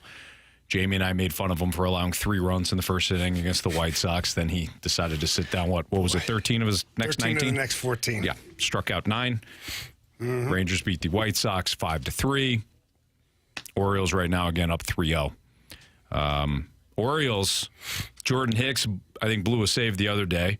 Genesis Cabrera got knocked around a little bit, too. So the Blue Jays are probably saying to themselves, what the blank? Why can't our Cardinal do anything? We got 3 Cardinals. DeYoung, by the way, struck out, and he's lined out to center for the Blue Jays today. But Jack Flaherty. I don't think Flaherty's going to be the one that got away, though. Do you? I think he is. To Really? a certain extent. I mean, he's exactly what you need, except he wasn't going to stay here. Mm. Do you know what I'm saying? Mm. So it is what it is. It's kind of a moot point. Yeah. It's not like, you made a mistake and traded him. If you couldn't re-sign him, you didn't have him anyways. Right. So it's a moot point. Yeah. And I don't think he was going to re-sign here. Do you? No. I think his plan was always to hit the open market because he wanted to make a point. Because the arbitration process is a disadvantage for players, and it is. His point was always, I'm going to fight you through arbitration. I'm going to try to get every dollar I can, and then when I hit the open market, we'll see what happens here. Yeah. And if the open market is saying I'm worth X amount, then maybe I'll go back to you. And I think a lot of fans took issue with that. And the narrative became that he rejected an offer from the Cardinals. That was never the case. That was false. That was false. Fake news. There was never. That's what they say. There was never an offer on the table for Flaherty at any point over the last couple of years. Not public knowledge. Right. This point was, let's go to arbitration each and every year. Okay, so you want to say how terrible I am in arbitration. I'm going to pitch my ass off, and then we'll let an arbiter decide that. That was his point. Mm-hmm. And you know what? As brash and as kind of off-putting sometimes as Jack Flaherty can be, he's not wrong. The arbitration process is jacked up. To sit there and listen to your own team that you're going to go back. Your rights are to the team. And that team is telling an arbiter, this guy sucks. Corbin Burns went through that. It's an awful process. It really This guy is. cost us a playoff spot last year. Burns is going to sit there and listen to that. There's got to be a better way of going about it. You would think. You think they should just plug the numbers in. The numbers have a mathematical equation that equals to X, player X, Y, or Z. This is the max. Yeah, I agree. The whole beating a guy down and, the agent then trying to pump him up. It's not a very refined way of doing it. Not if you're going to be on that team. Right. Now, you have to have some thicker skin than some guys have had. Sure. There's some Cardinals that have publicly come out and I didn't really like that process. Yeah. Yeah, there's some hurt feelings a year ago. There was a couple of years, There's a couple of different players that needed to ice down their feelings when this was all done. Nonetheless, the club and the players shouldn't have to fight that way for their contract. Agreed. Yeah, one guy, I don't think ever got off the mat last year. No, he certainly didn't. And one guy this year hasn't really gotten off the mat at all either. What does that say, though, overall about how the Cardinals handle this kind of stuff? Or is it just a Major League Baseball It's a Major League Baseball problem. That's the process. The Cardinals are trying. You say you're worth this much. We say we're this much. And if we go to arbitration, we're going to fight our case. So I think it's again. That's Jack Flaherty. That was Jack Flaherty's point. Like, this is stupid. What are we doing here with this? You're delaying my opportunity to hit free agency, and in the process of that, you're fighting. My own team's got to fight me. It doesn't make any sense. Regardless, Flaherty pitching well today in his Baltimore Orioles debut. We got the Gauntlet next on 101 ESPN.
Warriors, 4 categories, 1 challenger. Can you master the Gauntlet? Brought to you by Master, your hometown source for business communications for more than 30 years. Visit masstour.com.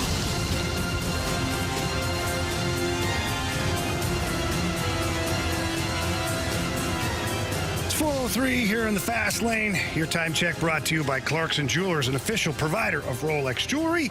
It is time for the Gauntlet. We head out to the celebrity line, we'll call it here today. And we got Jay joining us today. Jay, how we doing, bud?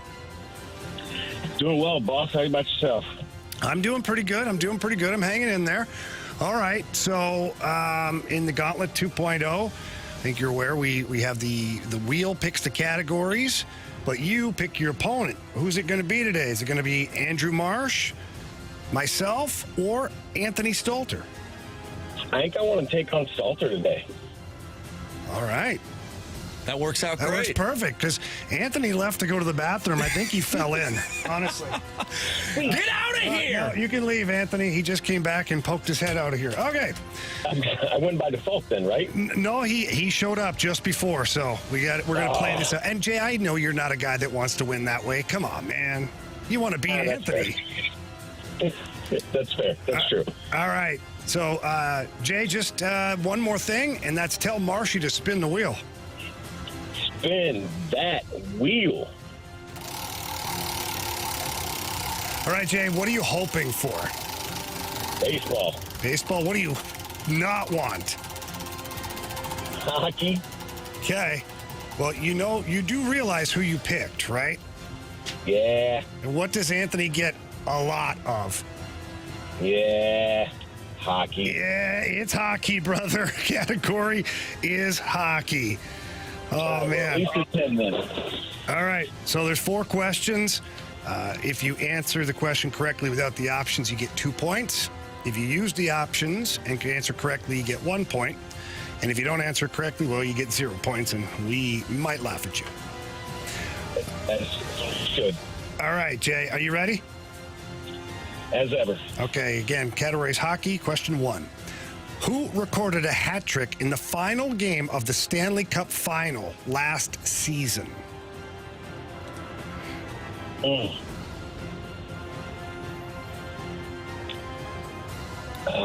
man. I'm going to need the options. All right. Was it William Karlsson, Jack Eichel, or Mark Stone? Stone. Final answer. Question number 2. When the Blues traded for Robert Bortuzzo in 2015, who did they send to the Pittsburgh Penguins in that trade? Oh, I need the options. You need the options? Oh, yes, sir. Options are Ian Cole, Roman Polak, Carlo Koliakovo. Add those one more time, please. Ian Cole, Roman Polak, or Carlo Koliakovo? I'm going to go with option A. Ian Cole? Final answer. All right, Jay, question 3. Chris Stewart played a career most 4 seasons with the St. Louis Blues. Which team was the only team he played for prior to coming to St. Louis? All right, repeat that one more time, please, Jamie. Yeah, Chris Stewart played a career most 4 seasons with the St. Louis Blues. Which team was the only team that he played for prior to becoming a St. Louis Blue? Minnesota? Final answer? All right. Question number 4. In the 2016 playoffs, the Blues took down the Stars in the second round in 7 games. How many goals did the Blues score in that Game 7? Oh, boy.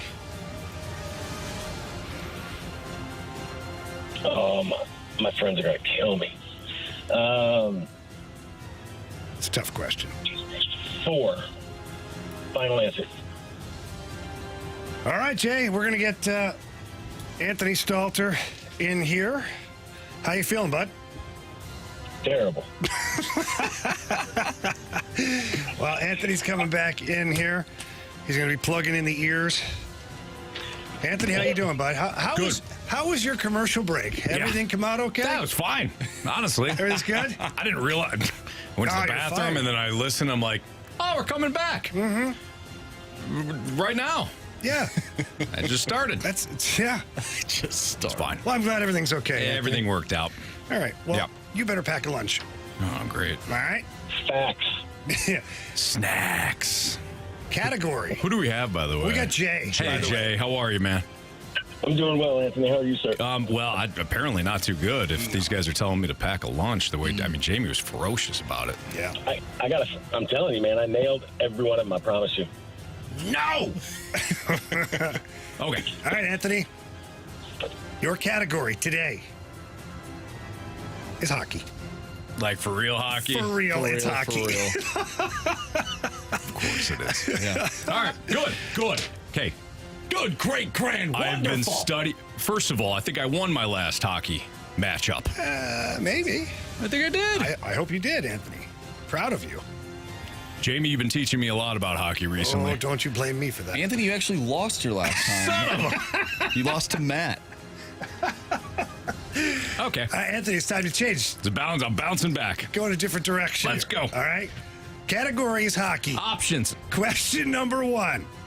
Who recorded a hat trick in the final game of the Stanley Cup final last season? Ooh. This is Vegas. Who recorded a hat trick for Vegas? I'll take the options. I have a name in mind.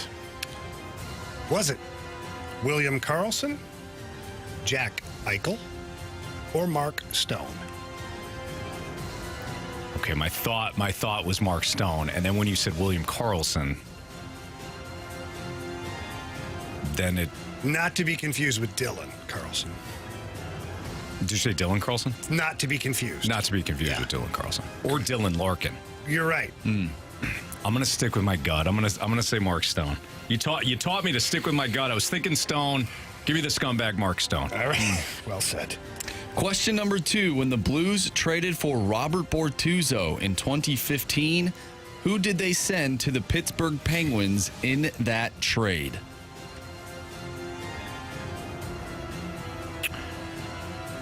Pittsburgh.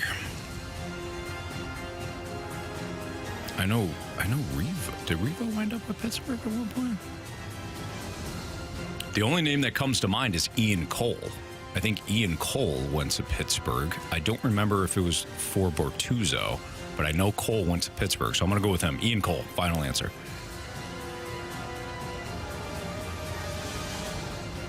All right, question 3.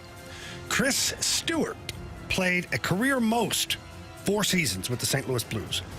Which team was the only team he played for prior to becoming a St. Louis Blue? I'm pretty sure that was the Avalanche. Colorado Avalanche, final answer. Question number 4. In the 2016 playoffs, the Blues took down the Stars in the second round in 7 games. How many goals did the Blues score in that Game 7? In which year? 2016. Oh, 2016. I know. I know they scored a lot. It was an onslaught. It's actually the night my wife Kristen got her car. We're all watching it with all the sales guys. I know it was a lot. I don't know how many. I'll take the options. Options are 4, 5, 6.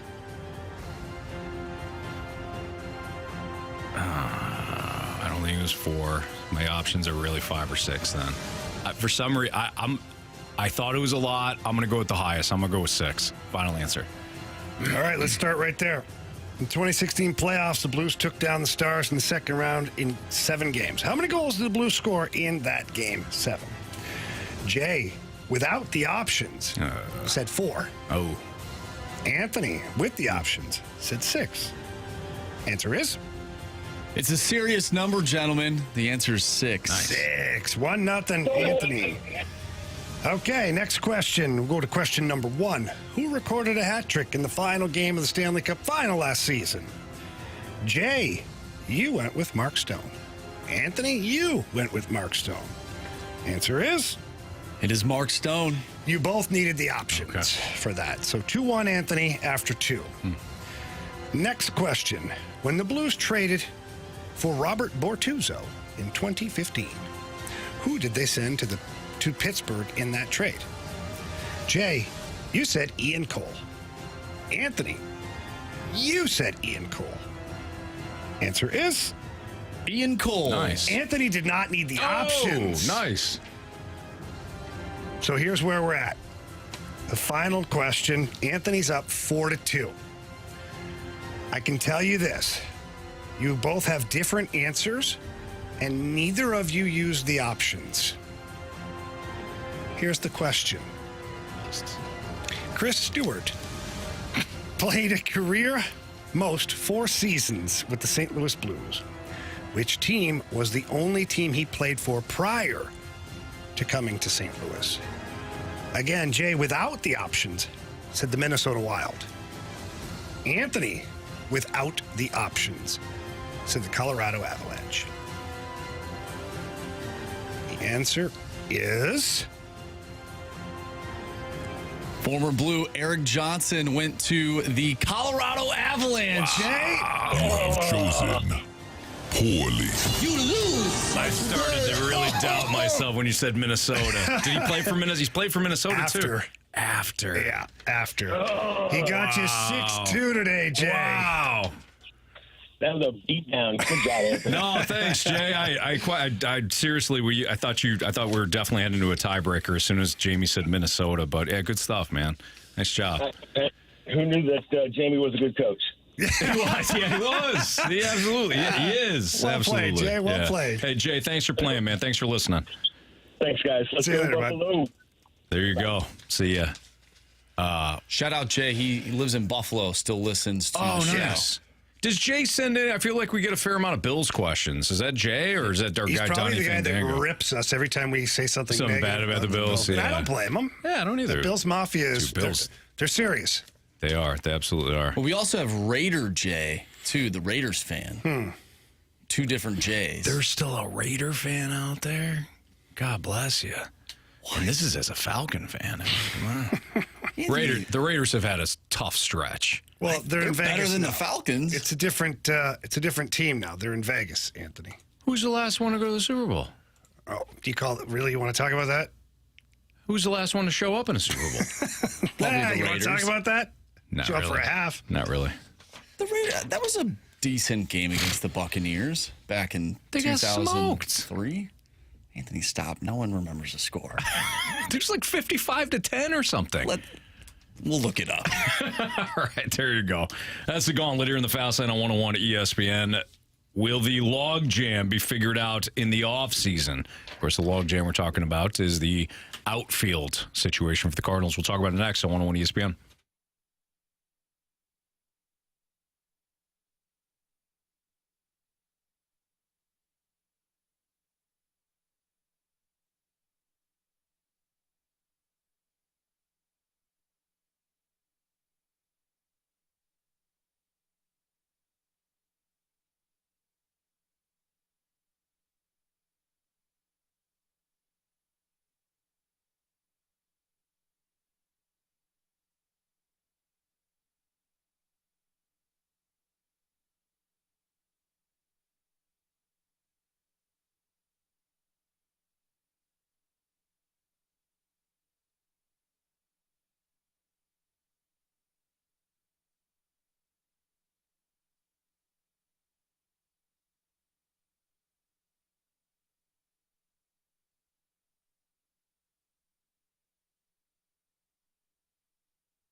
John Mozeliak wasn't just going to give people away. I think the Flaherty move was a good one.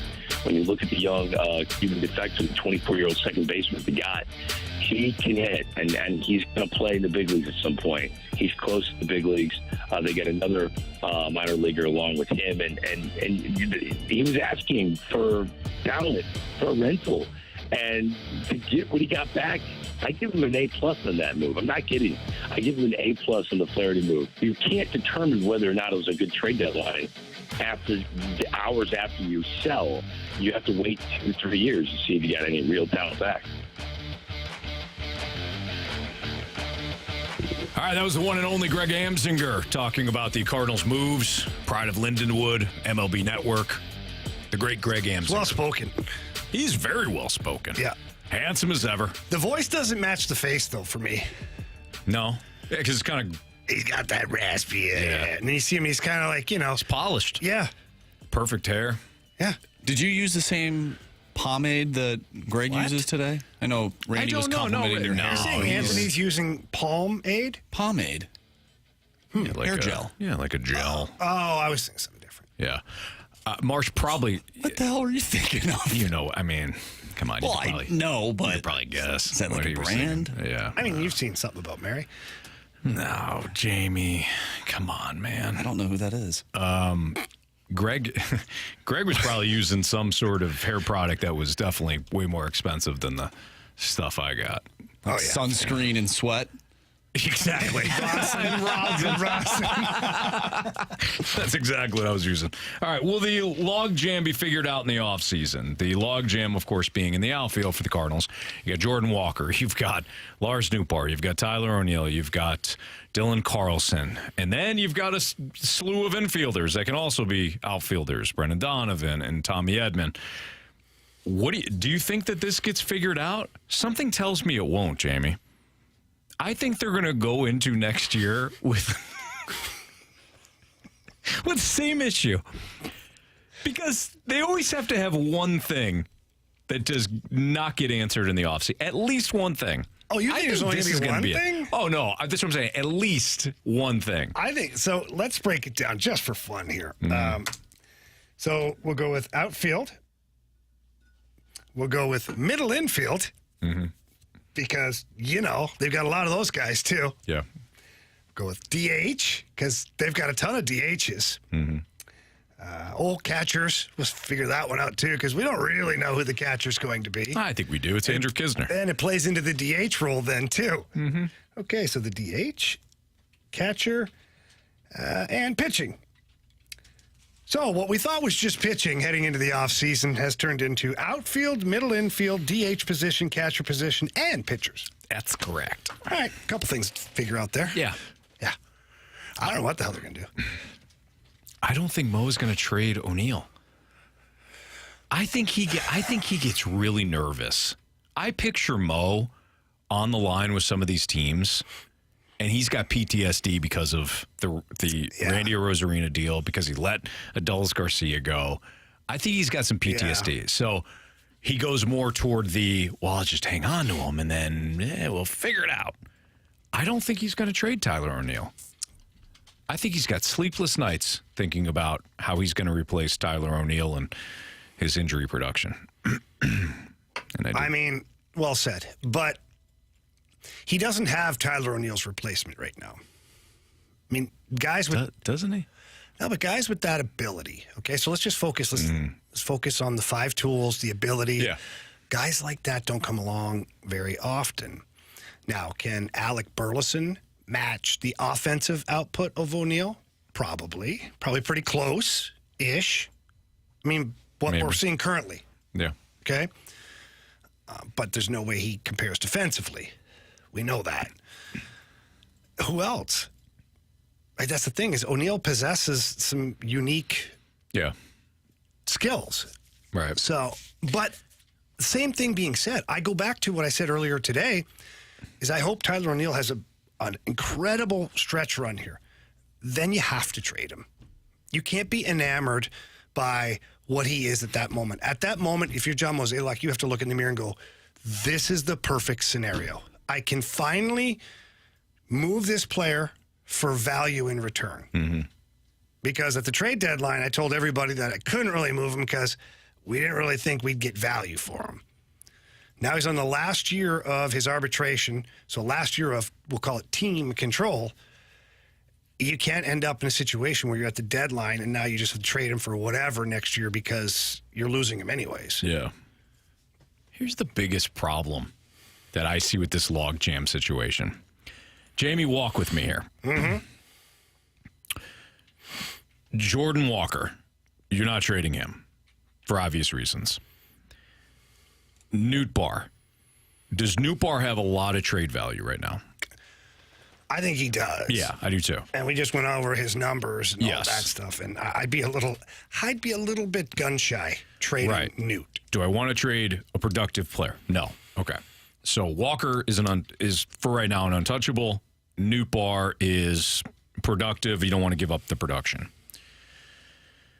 Donovan. You don't want to give up Donovan. Do you know exactly what Donovan is? He's that multifaceted tool for you. Don't want to give him up. All right. Tyler O'Neill, even if he gets hot for a stretch here, teams are still going to be leery of the injury history. So what's his value? I know that guys like BK want to trade Dylan Carlson for nothing. That's not good business. To BK's point, though, Dylan Carlson doesn't have much trade value outside of the fact that it's just all potential. Potential and team control. Right. But if you're another team, you're not just like we don't want to undersell Dylan Carlson. You don't want to overpay for Dylan Carlson. So his value is just kind of suppressed at the moment. So unless you really want to trade Newt, Donovan, or Walker, which you don't, what are you really getting anything for O'Neill or Carlson? So I wonder, Jamie, if Tommy Edman is the one that fetches you something from a pitching standpoint. He's 28. Even though he's coming off the injury, he's well established at this point. He's a really good player. He can play infield, outfield. He's Gold Glove second baseman, but he can play short. Played a really nice center field for you. With Brendan Donovan, as well as the 42 prospects that you have that are carbon copy Tommy Edman. Yeah. I wonder if Tommy that one got Marsh. I wonder if Tommy Edman winds up being the guy that you deal for pitching. Okay. So a combination of value and depth. Walk with me a little bit. Sure. Is trading Tommy Edman going to get you more in return, or trading one of the guys you just got, the prospects, going to get you more? It'll probably have to be a combination of Tommy Edman plus a prospect that's going to get you a starting pitcher under team control. No, Tommy, let me answer your question. Sorry, I dodged your question and just answered one of my own. Yeah, just do whatever you want. Yes, I think Tommy Edman would get you more than one of these prospects. Because he's an established big leaguer. I know, but he's run out of team control, though. But we can't overlook that. So, but if I'm trading team control, I'd like some in return. That's why I answered it the way I did. With another player, yeah. But I certainly don't think you're trading any of those guys you just got, those young stud infielders. You're not trading them alongside Tommy Edman. Tommy Edman does have team control. What, one more year? Mm-mm. What? 2 more years. Okay. But he was done. He's 28. He's a little bit older. He played college ball and all that. Yeah. I think Tommy Edman is the guy you trade. Not because you want to, because you don't like Tommy Edman. But again, based on you're not getting up Walker. You don't want to really give up Donovan. Donovan's a younger player. Donovan can do a lot of things that Tommy Edman can. Tommy Edman can play shortstop. That's going to be attractive to teams. He can play center field. That's going to be attractive. He's Gold Glove second baseman. Somebody that, can be maybe not a high on base guy, but he does a little bit of everything offensively. You can replace him based on what you have, and he's under team control, and he's going to be a good value for. You're not going to get an ace, but do you get a number 4 starter that's a little bit younger and cost control? That's where I'm at. Yeah, maybe. So either way, it's going to be interesting to see, what direction or directions the Cardinals go in, because mentioned earlier, they've got several different areas that they have to address, not by adding players, but by removing players. No doubt. All right, it's Fastline on 101 ESPN. In 15 minutes, we're going to do our sports six-pack. So if you got a question, 314-399-9646 to the Air Comfort Service text line. Of course, you can follow us at 101 ESPN STL on YouTube. If you want to leave a question in the chat space there on YouTube, fantastic. But we will do our sports six-pack coming up at 4:45. We're going to play Contender or Pretender World Series Edition next on 101 ESPN.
Jamie, I know you feel the same way I do in that we always want to do something nice, something special for our veterans, making sure that they feel appreciated. Well, somebody else that feels that way too is our guy Stewie, who's on the line right now. Stewie, what can we do for our veterans these days? Well, we want to remind the veterans that they have a very, very unique opportunity. Anytime you get a conventional loan or an FHA loan, taking cash out of your house is limited to 80% of the value of the property. If you get a regular loan and you borrow more than 80%, you have to pay this nasty thing called PMI. Well, the veterans, they can take out 100% of the value of the property and never pay PMI. It's a great option. We had an ESPN listener, a great person, a wonderful veteran. We refinanced and we consolidated his debt, gave him 100% of the value of the property, saves $2,600 a month, $2,600 a month in cash flow. Wow. Put him in a better place. His credit score is a 660. He still was able to do it. So very flexible on credit and up to 100% of the value of the property on a cash out refinance. I love it. I love it. And I love that Stewie offers that old school customer service alongside all these other great programs that he has available. And anything you need from a debt consolidation, credit card information, interest rates, the Federal Reserve, Stewie's got you covered. I've said this many times. He's our guy. He needs to be your guy. Give him a call on his personal cell phone number. That number's 314-324-4440. Again, 314-324-4440. Or, Anthony, what can they do? You can always Google the bagel loan. Thanks, Stewie. Have a good one, guys. NMLS number 226715.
101 ESPN Sports Center.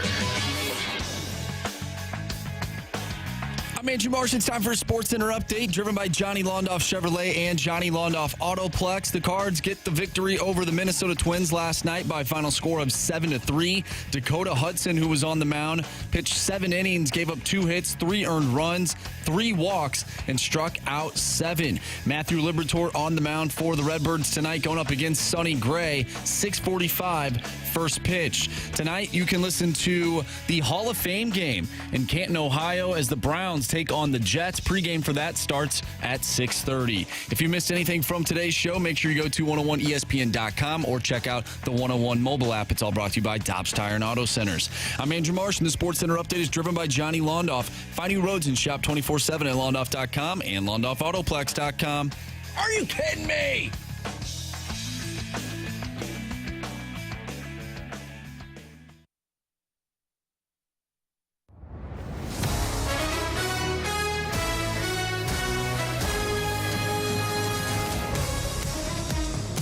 Let's play Contender or Pretender World Series edition with our guy Andrew Marsh.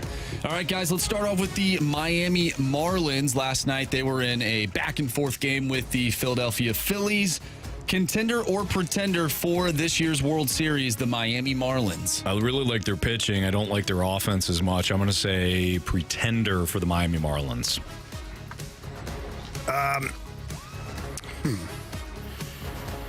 Their offense has some really good young sporadic talent, and if Sandy Alcantara was pitching like a true ace, that'd be a different story. I know Jesus Luzardo has been fantastic for them, but I mean, as much as I like their pitching is in some areas with Alcantara underperformed too. Yeah, they're a pretender for me. They're not quite there yet. They got work to do, and I mean, the National League's got some absolute monsters, so they're not there for me. How about the Phillies, the team that they played last night? Obviously, they were in the World Series last year representing the National League. Can that team get back to the World Series? I think it's going to be tough, but I would put them in a contender category compared to Miami. For as rough of a season as they're having, they're 9 games above 500. They lost Rhys Hoskins. They didn't have Bryce Harper for a while. They've been dealing with injuries. But you still have Nola, you still have Wheeler at the top of that rotation. And when you get into the postseason in a short series, those 2 dudes are going to be tough to beat. And then you still got to go through Schwarber and Harper and Castellanos and Trey Turner. Trey Turner's had a miserable year. Mm-hmm. But you get him in the playoffs, we'll see what happens. So I'm still going to say, based on the talent, those 2 pitchers at the top, Phillies are a contender. Yeah, I agree. I mean, 100%. This team has the ability. We know it's there. They got a lot of pop in that lineup as well. So I'd say yes. Let's talk about Jack Flaherty and the Baltimore Orioles. They are one of the best teams. Actually, they are the best team in the American League right now. Contender or Pretender for the World Series? Any team that's 66-42, about to be 67-42, once they get done with the Blue Jays here, is a contender. I mean, Flaherty's pitching well. Tyler Wells is not a household name, but he has pitched well. Their pitching does leave something to be desired, Jamie, but man, oh man, they got a lot of good young talent. Their bullpen is rock solid on the back end. I think they're a contender. Yeah, based on where they are right now, I think they automatically fall into the contender category. Do I actually believe that, though? No, I don't. Do you believe they'll win? No, but yeah, like that's the thing. You're trying to show them respect. I'm showing a lot of respect for the team. I just don't see a world in which they get through the American League to get to a World Series, let alone compete for one. And that's why I brought them up. And I'm not going to bring these other 2 teams up to ask you if contender or pretender. Houston Astros, Texas Rangers. Contender. Those are the 2 teams in my eyes that are the 2 best teams in the American League, regardless of the record. Yeah, and I agree with Houston, the Houston side of it. I mean, Texas has been great. Yeah. They've been great. Jamie, I feel like you've kind of warmed up to the Rangers over the last couple of weeks. The Houston Astros, man, they're coming. And they're a team that has, I said this yesterday, they've handled the Rangers. It is still a little brother, big brother situation. And as well as Texas has played this season, they are now looking at a situation where the Astros are 1 game behind them. Mm-hmm. I think they're going to surpass Texas. Texas will still have they'll have one of the wild card spots. But now now Houston can throw Framber Valdez and Justin Verlander. I mean, and JP France, I think he's a rookie, and he's pitched well for them. We'll see if the back end can hold up. But Altuve has been banged up all year. He's back. Yordan Alvarez has been banged up. He's back. Kyle Tucker's been mashing all season. Bregman, mashing all season. And then I like some of their ancillary pieces. Dubon, Pena, Chas McCormick has been great for them. I think the Houston Astros are still the team to beat in the American League. Let's look at a team in the American League East, the Toronto Blue Jays. Are they a contender or a pretender for the World Series? Wow. I don't want to upset Mama Rivers. Yeah, Mama Rivers. I don't want you really to ask this question, you know? Sorry, Mom. They're pretenders. Oh, Jamie, that is disgusting. I love you, Mom. Oh, it doesn't sound like it. The way you said that, it was so, like, disappointing. Like, you're just like, I know. But come on, guys. Mama Rivers wouldn't like lies either, though. Yeah, but you know, if it's lies or her heart being broken, I don't know. Well, I mean, what did they really pick up at the deadline? Half the Cardinals bullpen. I know. And that's not going to help them all that much, okay? Mm-hmm. Paul DeYoung, he's a nice insurance policy, but they didn't go out there and wow anybody. And Alek Manoah, who knows what you're getting there. Sometimes he looks like he's back to exactly what he needs to be. Other times it's like, who am I even watching right now? Right. Yeah. So, I'm sorry, Mom. Jamie, I think they're of course they're a pretender. Yeah, no, Jamie's right about this. There's something fundamentally wrong with the Blue Jays. You look at them on paper, like Kevin Gausman and Alek Manoah, and they got a solid team. They really do. Yeah. The Hyun-Jin Ryu is back, and you look at the lineup, and it's Vlad, and it's Bo Bichette, even though he's hurt now. Matt Chapman. I mean, you really like that team on paper, but there's just something. They're that something missing team. You can't put your finger on it. You just know something's missing. Pretender. I got two more for you guys. First one, Anthony's San Francisco Giants, contender or pretender for the World Series? Oh, wow. Anthony, don't answer it. Okay. I know what you're going to say. Right now, they are 2.5 games back of the Dodgers for first place in the West. They have to be a contender. Go ahead, Anthony. Gloat. Of course they're a contender. Look at this team. They got an ace in Logan Witt. They've got a couple of young guys that are just stepping up for them. I mean, come on. They are that team. They're the exact opposite of the Blue Jays, by the way. Like, you look at the Blue Jays, you're like, wow. Yeah. That's a good-looking roster. You look at the Giants, you're like, who the hell are these guys? Who the hell is a Tyro Estrada? Is he a singer? Eric's son. Yeah, exactly. Wilmer Flores is still playing. Like, you look at this roster and Andy's son. There you go. It's just not impressive. That's why he's so good. And yet they're 60-49. And they pitch incredibly well. They're about to win 1-0 against the Diamondbacks. I think it's their 42nd game in a row that they've won by 1 run. They find ways to win.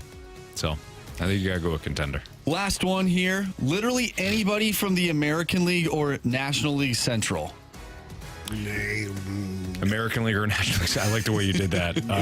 No. Which would be the Twins, the Reds, the Brewers. I guess you could throw the Cubs. I guess, the Cubs are making noise, boys. They put a lot of runs up there. I think the Cubs are a legit wild card contender. I don't think any team from either division is a World Series contender. How about Marcus Stroman, though? That has to hurt.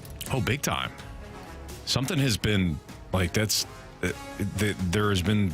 It's been growing, you know what I mean? Like, you can kind of see this happening where he wasn't pitching well. Okay, well, now he lands on the IL with the hip injury. It's not, I mean, he might only miss one start, but there is something fundamentally wrong there. Well, I wonder if that had anything to do with their plans to sort of be buyers at the deadline. Yeah. If they knew that they could not sell him off for what they wanted, hey, let's just keep him. Maybe he wants to be here next year. And we just try and go for this. Yeah. Because they're somewhat close to that wild card spot, that final wild card spot. Yeah, good call. And obviously it's an organization that has had problems in the playoffs and getting to the playoffs. Very true. In the past. So that's DJ Marshy Marsh. He's going to have your questions for the Sports Six Pack next in the Fast Lane on 101 ESPN.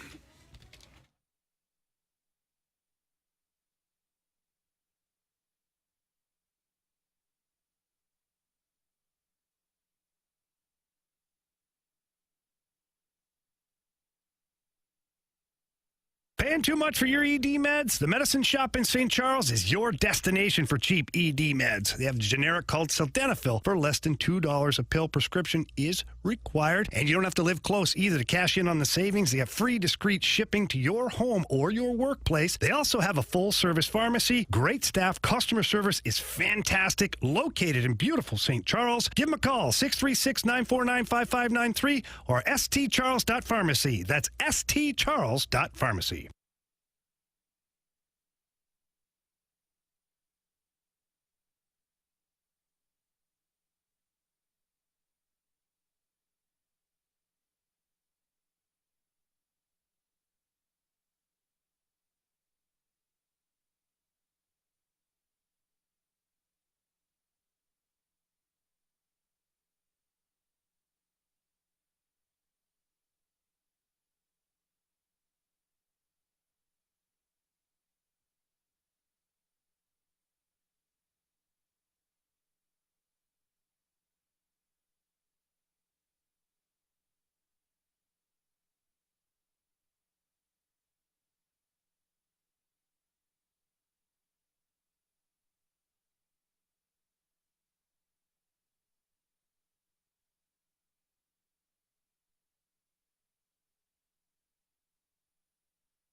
World of Outlaw Sprint Cars, Extreme Outlaw Midgets, and the high banks of Federated Auto Parts Raceway. Friday and Saturday, August 4th and 5th, it's the Iron Man Weekend in Missouri, presented by Festus Tourism Commission. Don't miss high-speed, fire-breathing outlaw sprint cars, along with the action-packed Extreme Outlaw Midgets in their most challenging event all season. August 4th and 5th at Federated Auto Parts Raceway. Tickets at worldofoutlaws.com or call 844-DIRT-TICKS. Be there!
Open up your 101 mobile app for your chance to win a $200 Amazon gift card.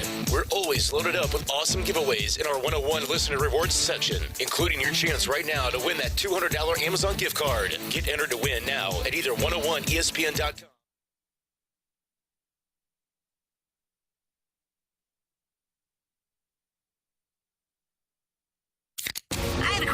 It's time for the Fast Lane to answer your sports questions. I want to ask you a bunch of questions, and I want to have them answered immediately. Asking me all these weird questions. Answer the question. Answer the question. Answer me! The Sports Six Pack is refreshed by Mackie O'Brien's, your go-to Irish pub in St. Louis for over 42 years.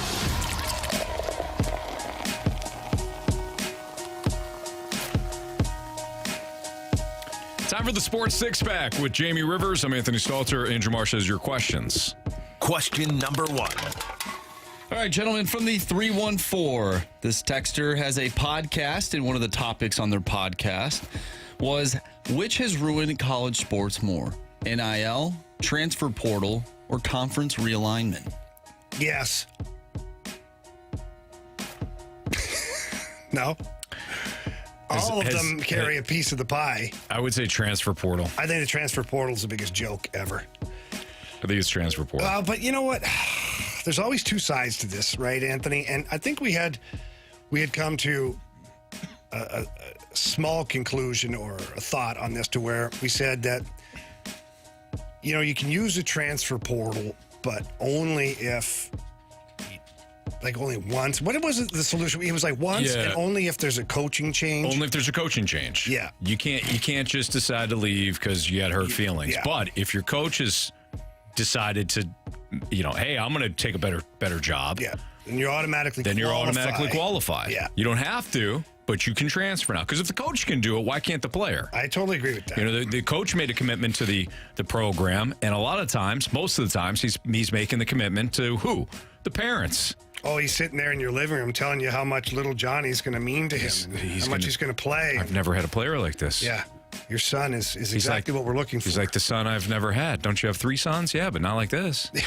Not like this. This is a special boy. But sir, he didn't play one down for 3 years. Yeah, he'll be fine. Don't worry about it. Good. He's a great practice player. Sir, I heard you're going to LSU. You know, like, yeah. I think that player has every opportunity to transfer out because you only get one shot. Yeah. And if the coach leaves and you're not a fit now for that offense or that defense, I think you should have an opportunity. Yeah. But I mean, NIL. Dude, are you kidding me? They're giving kids in like, you know, a bunch of money in McDonald's bags. Like, come on. Yeah, it's nothing. It was happening anyway. It's just on the books now. Right. And conference realignment, I don't. Conference realignment, it's ruining certain things. It is.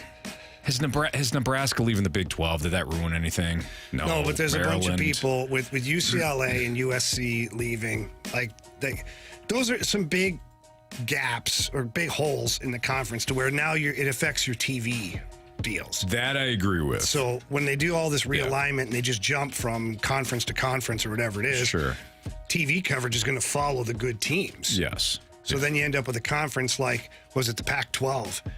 That they got nothing.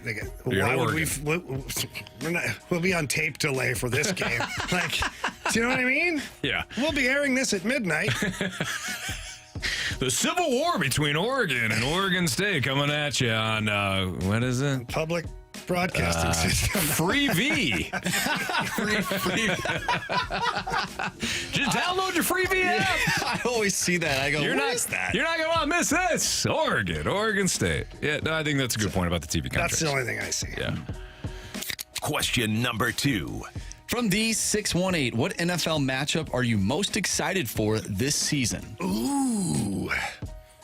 Wow, which well, matchup? I do like the fact that the Broncos are going to play the Jets.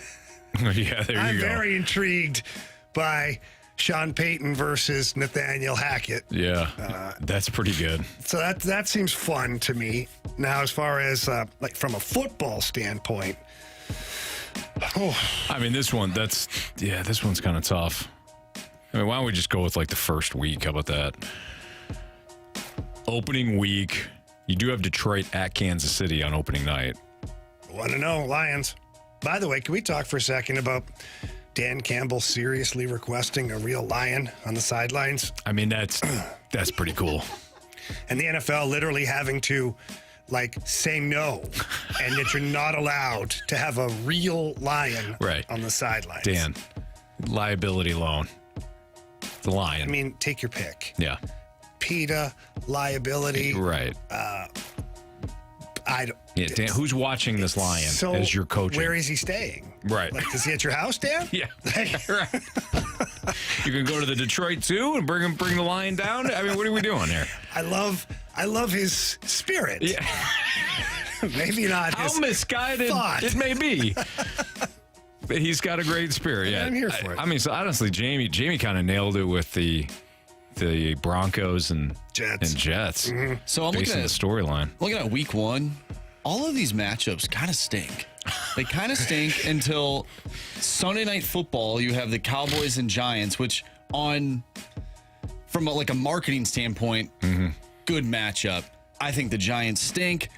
I think the Cowboys stink. So I'm looking at Monday Night Football, Bills and Jets. I think that's my favorite one That'd be of good. Week 1. Bills and Jets would be good.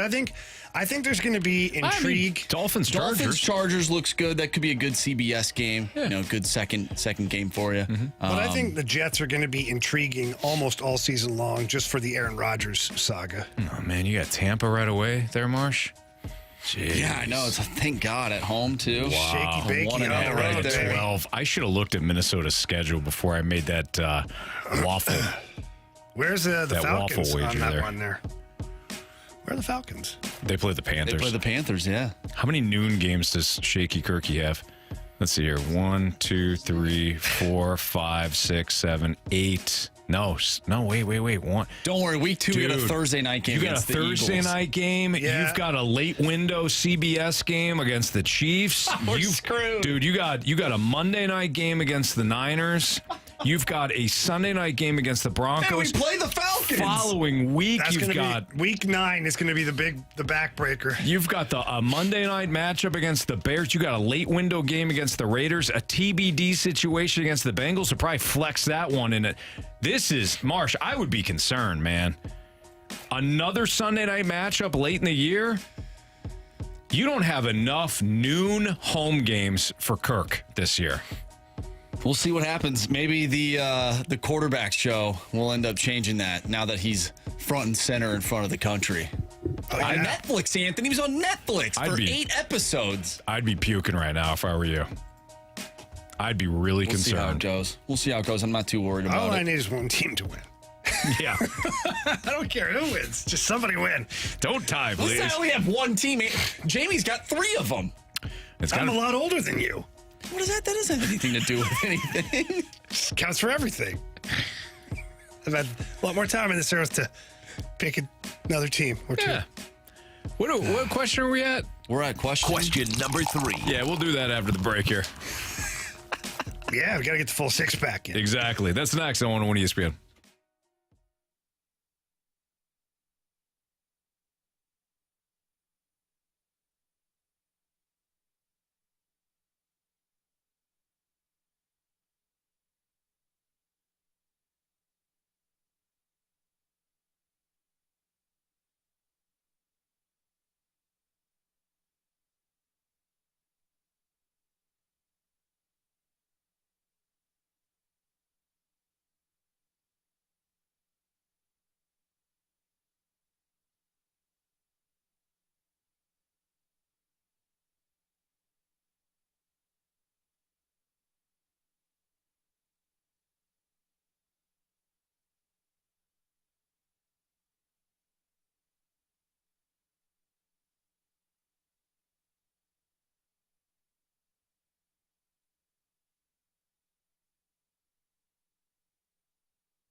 It's time for the Fast Lane to answer your sports questions. I want to ask you a bunch of questions, and I want to have them answered immediately. Asking me all these weird questions. Answer the question. Answer the question. Answer me! The Sports Six-Pack is refreshed by Maggie O'Brien's, your go-to Irish pub in St. Louis for over 42 years. Time to continue our Sports Six-Pack here in the Fast Lane on 101 ESPN, where it is 5:02. Your time check is brought to you by Clarkson Jewelers, an officially licensed Rolex jeweler. Question 3, please, Marsh. Question number 3. I have 3. No, it's 3. Okay. Question number 3. From the 573, out of the St. Louis sports teams, who do you think will win a championship first? The Blues, the Cardinals, could it be City SC, and why? Battlehawks. Don't forget them, Marshy. Battlehawks. We got arena football coming. Yeah. City SC. Absolutely. Got the goaltending. Sorry, the goalkeeping. Outstanding overall team. As long as they don't have to play defense first. Miami. Lionel Messi's treating this league like it's his play toy. Kyle Hebert would throw that guy right on his face, right on the pitch. 2 goals again last night. Lionel Messi would be shaking in his boots. I don't think if he had to face Hebert and the boys. City SC. Yeah.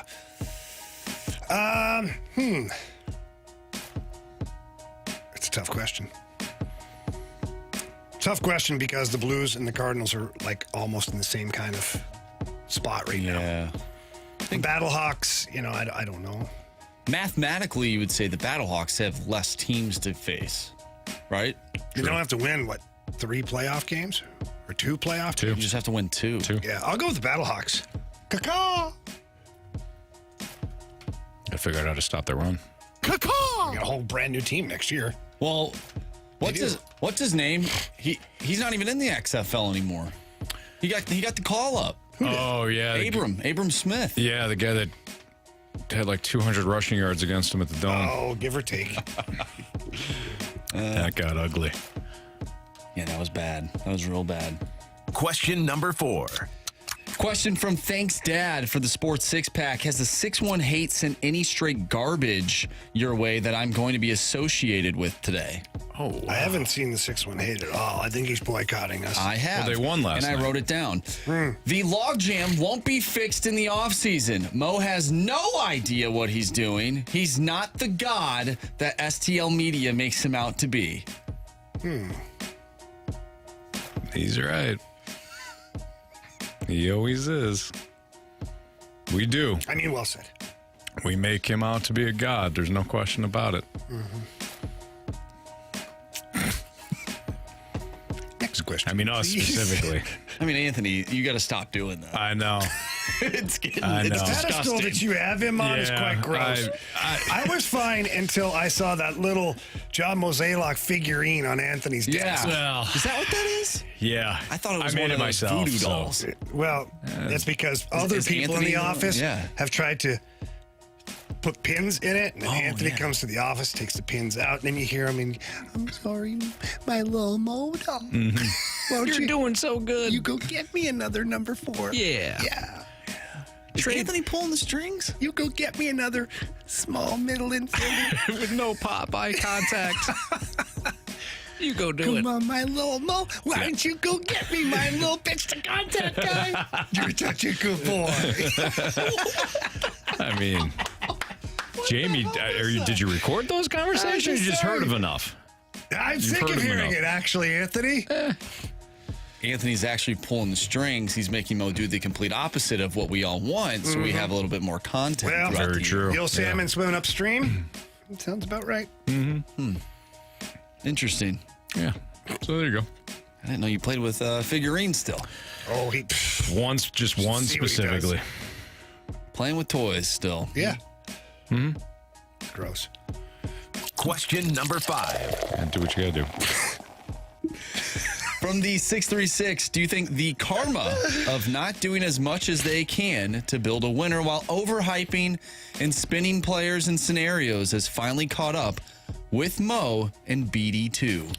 I think a lot of things have caught up to the Cardinals. I think the idea that they were ahead of the league I was just about to say has caught the up to league. them. I think that, The pitch to contact stuff has caught up to them. I think the fact that they had so many misses in the draft when it came to their pitching has caught up to them. I think a lot of things have. I mentioned I went on a little bit of a rant earlier when you're talking about like the National League Central and just looking at the Central. That is fine. That has caught up to him. It caught up to him honestly 3 years ago, but I think there's some things that they finally said, "Oh boy, we got to change our ways." Brad even said it yesterday with us. The fact that the market did what it did last year, it stunned the Cardinals. There was no pivot. There was no audible. There was nothing. For them. They were at the line of scrimmage. They looked up. They saw a defense that shifted, and they didn't know what to do, and they didn't even call a timeout. Right. They just took the delay of game. Yeah, they took the delay of game, came back to the line of scrimmage, and still ran the same play. And fumbled. How could they be stunned when literally everyone in this city has been saying the same thing for the past 5 years? I mean, Marsh. Where are they at? You're not wrong. Are they in it's a good the darkness? question. Have they been hanging out in the darkness? With Aaron Rodgers. Well, they have a lot more. Yep. They'd have a lot clearer vision had they done that. Yeah, that's true. They might still be in there, though. Yeah. Who's to say that they're out? I mean, it's a good point. Although I did see John Mozeliak on TV the other day. So. And Gersh was on with BK and Ferrari. But he could have been coming to them from the darkness. True. Yeah. We don't know. Yeah. And we know that there are rules that you can tamper with when you're in the dark. Yeah, you can have all the lights on if you want. For sure. Yeah. I'm going to spend 10 minutes in the dark. After that, I'm done. The darkness retreat, you can just stay in the darkness however long you want. Yeah, no issue. Yep. We got the Ritz-Carlton batting on there. Right. No problem. Yeah. My darkness is a cold, wet cave or basement floor. Nothing. Yeah. You find out about yourself then. Test your will to live at that point. Yeah. Not Ritz-Carlton bedding Right. with Egyptian cotton. snacks and TV in the corner of the room. Catered snacks and a TV and a laptop. Come on. What the hell kind of darkness is that? The fast lane's darkness is like Saw, okay? You want to see my Test darkness? the limits. Yeah. How far are you willing to go? Yeah. Would you cut your own foot off to save your life? That's our That's darkness. the kind of stuff I'm talking Exactly. Metaphorically, right? No. Oh.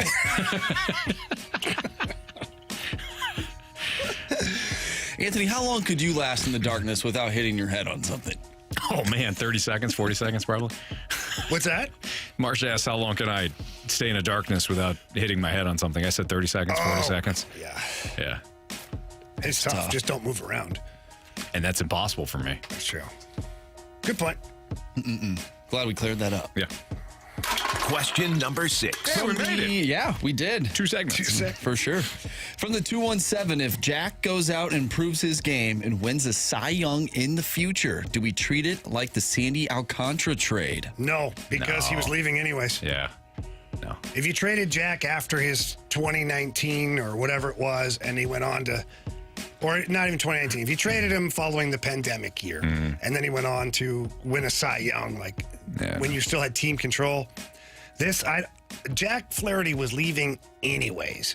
So whether it was the Cardinals trading him or him just walking out the door, what he does from that point on is not irrelevant, certainly not to Jack, but it's irrelevant to the legacy of what he had here. Right. You know? Agreed. Well, and I feel like a lot of people are upset over what happened with Sandy Alcantara, Zach Gallen. Those same people wanted Jack Flaherty gone for like the past 2 years. Yeah, right. Get rid of him. How quickly we forget. Trade him. Right. How quickly we forget on that. Now, Jamie's absolutely right. If this is somebody that I can't imagine was ever going to come back. No. To the Cardinals. No. So. Unless you move the city of St. Louis to Los Angeles. Right. I don't think Or he's Baltimore. Hey, he loves Baltimore Loves now, it apparently. there. Yeah. Best team ever. Wow. I don't blame him for what he said. I don't want to go that route. Anthony, I can't believe you would do that. I can't believe you went there. Jamie, you went there. I did go to Baltimore. I went there too. Camden Yards? Yeah. Oriole Park at Camden Yards? Down the hallways of the Days in Baltimore. Oh, that's right. Yeah, I the remember seeing that. Cowboys. Yeah, that was great. The Bandits. That's what it was. That's a rough area. Baltimore The Bandits. Baltimore Bandits. The little Baltimore Bandits. Oh, my gosh. Oh, boy. What All a right. team. Tough night. It's the Fast Lane on 101 ESPN. I would think so. Man, what's trending is next.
What's trending in the world of sports? The Fast Lane has you covered. What's trending now? Brought to you by Goodwill. Donate to Goodwill and get a half-price Cardinals ticket voucher.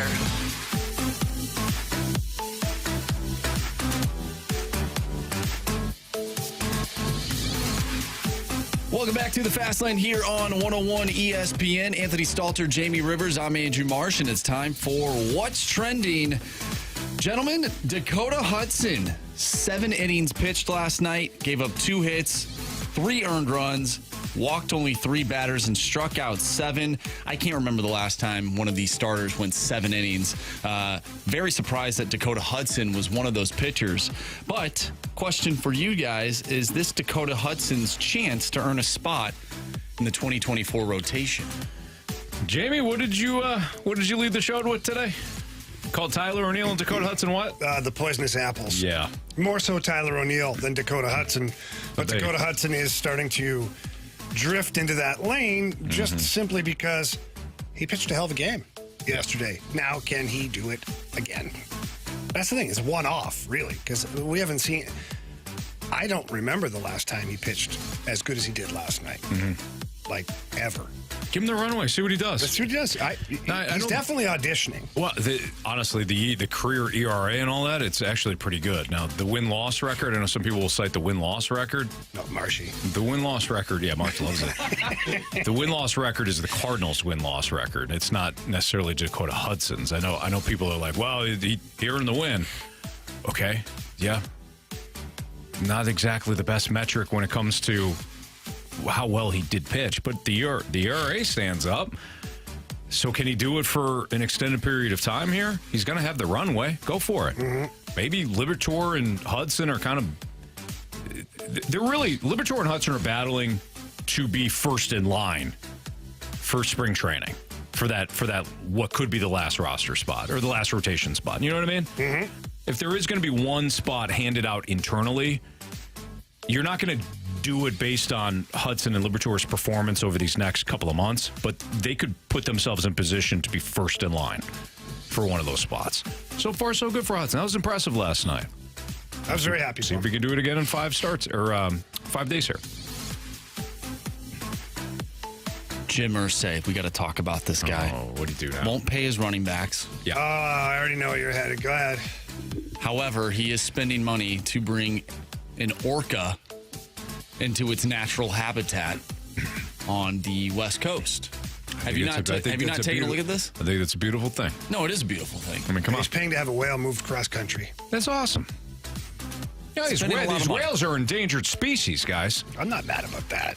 It's just, I'm pretty sure he's paying a pretty penny to do that. Probably a pretty big excursion to do that. Well, is that whale, was he healthy last year? Anthony's paying $20 million to get the orca named Lolita released back into the Pacific Ocean. Jonathan Taylor's going to cost a lot more than $20 million. I understand that, but I think it's the optics of what's happening right now. Well, yeah, maybe he waits to release the orca a couple months from now. What do you want me to tell you? Maybe not a week after he basically said he doesn't need his running back. Hey, what do you want me to tell you? That orca needed to be moved, and he needed to be saved. And Jim Irsay's and hero. Jim Irsay stepped up. And then you guys are going to turn it into a negative story. It's a positive story. I didn't see any of you guys with the $20 million to move Orca, the whale. Yeah, you're right, you didn't. So, enough on this. Not all heroes wear capes, right, Anthony? Exactly. Yep. Andrew Brandt. Guys, Jack Flaherty, we brought this up earlier in the show, but he went 6 innings, gave up 4 hits, 1 earned run. He walked 2 and struck out 8 in his Orioles debut. Thoughts on Jack Flaherty and how big of an impact he will be for the Orioles down the stretch? Apparently, he was hitting like 97 in the first inning. He's pumped up. Good for him. He was pitching well beforehand. We kept saying this when we were talking about what do you get for Jack Flaherty? Well, continue to pitch well. And you're going to get something good in return here, and they did. Yeah. So it doesn't surprise me that he goes to Baltimore in his first start, he pitches well. I think that's great. The He's not a bad pitcher. There. Yeah, exactly right. It's been the injuries. So good for him. I want to see all the former Cardinals do well here. A little bit of a rough road thus far for Jordan Hicks and Genesis Cabrera. Well, Cabby had been pitching well. That was his first rough outing. And I think he pitched okay today. I think he got in the game today against the Orioles. But Montgomery, when does Montgomery go for the Rangers? Is that tomorrow? Tonight, isn't it? Oh, no, if they played Scherzer today. Maybe tomorrow. Let's see here. Got to be coming up. It's tomorrow. Montgomery versus Jesus Luzardo and the Marlins. It's a good matchup. He knows them. It's a good matchup. Yeah. So I think Jack Flaherty's going to do well for Baltimore. Baltimore's got a good young team. They put it all together. You saw it a year ago. You said, okay, man, they got some good young talent, and that good young talent has materialized. Gunnar Henderson and Adley Rutschman, and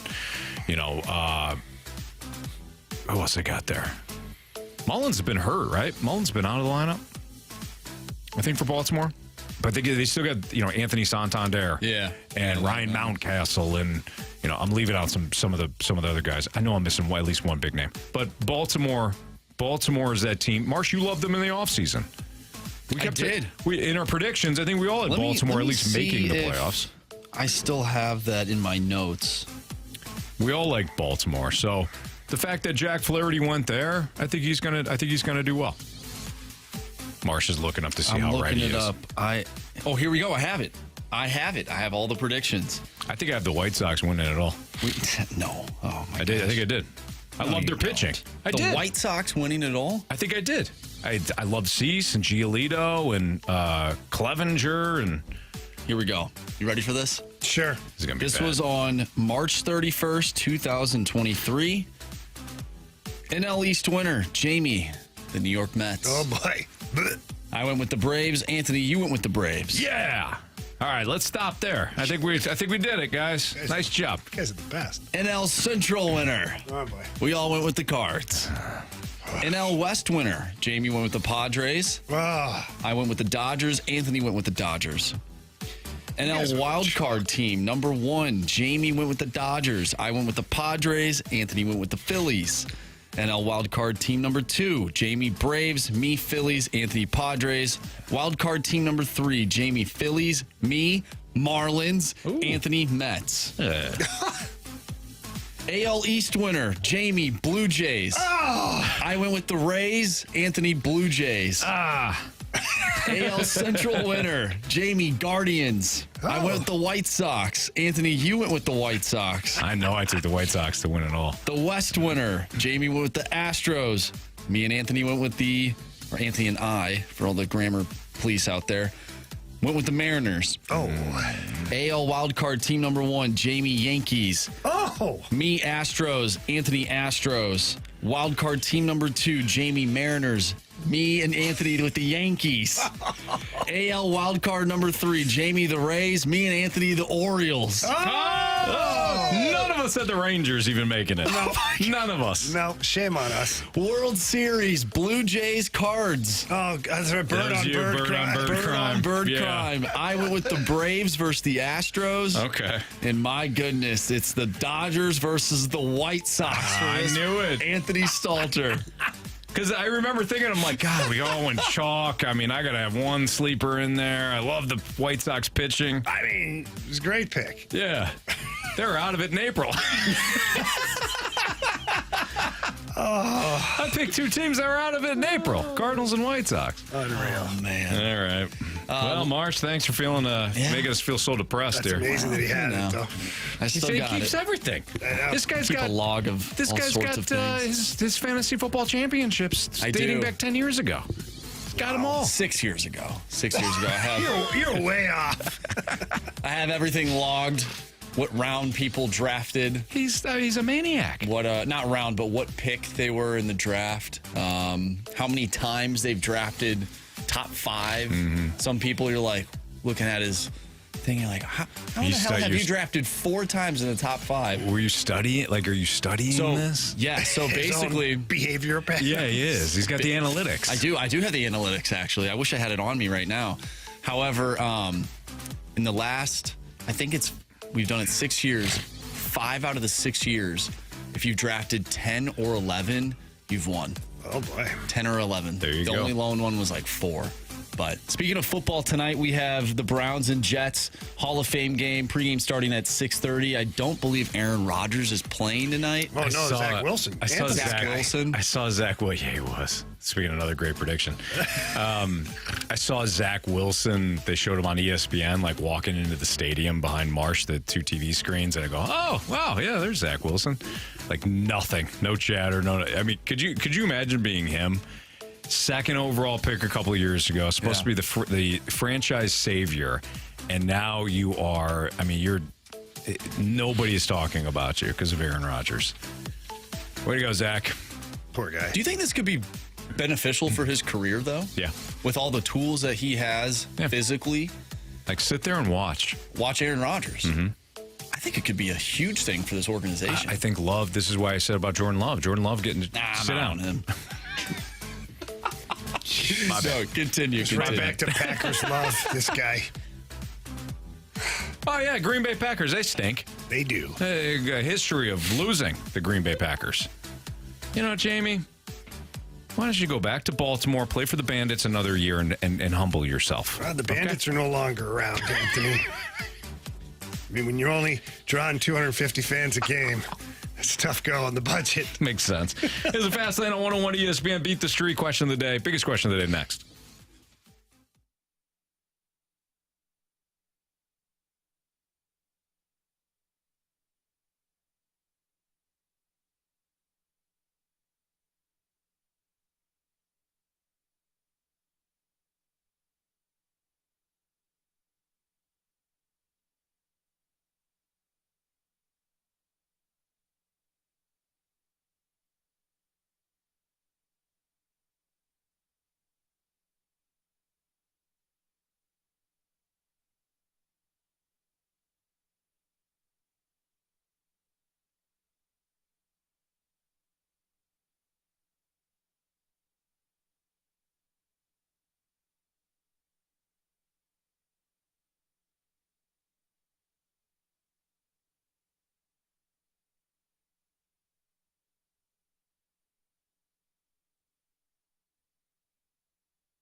I'm Andrew Marsh. It's time for a Sports Center update. Brought to you by Saliga Heating and Cooling. The Cards get a win yesterday. Final score 7-3. Dakota Hudson wins 7 innings. Gave up 2 hits, 3 earned runs, walked 3 batters, and struck out 7. Tonight, Matthew Liberatore is on the mound going up against the Minnesota Twins and Sonny Gray. 6:45 first pitch. Right here on 101 ESPN, we'll have the Hall of Fame game, Browns versus Jets. Pregame for that one starting at 6:30. If you missed anything from today's show, including our interview with Chris Kerber, make sure you go to 101ESPN.com or use the 101 mobile app. You can find the full show. It's all brought to you by Dobbs Tire and Auto Centers. The Sports Center update is brought to you by Saliga Heating and Cooling, an independent American Standard heating and air conditioning dealer.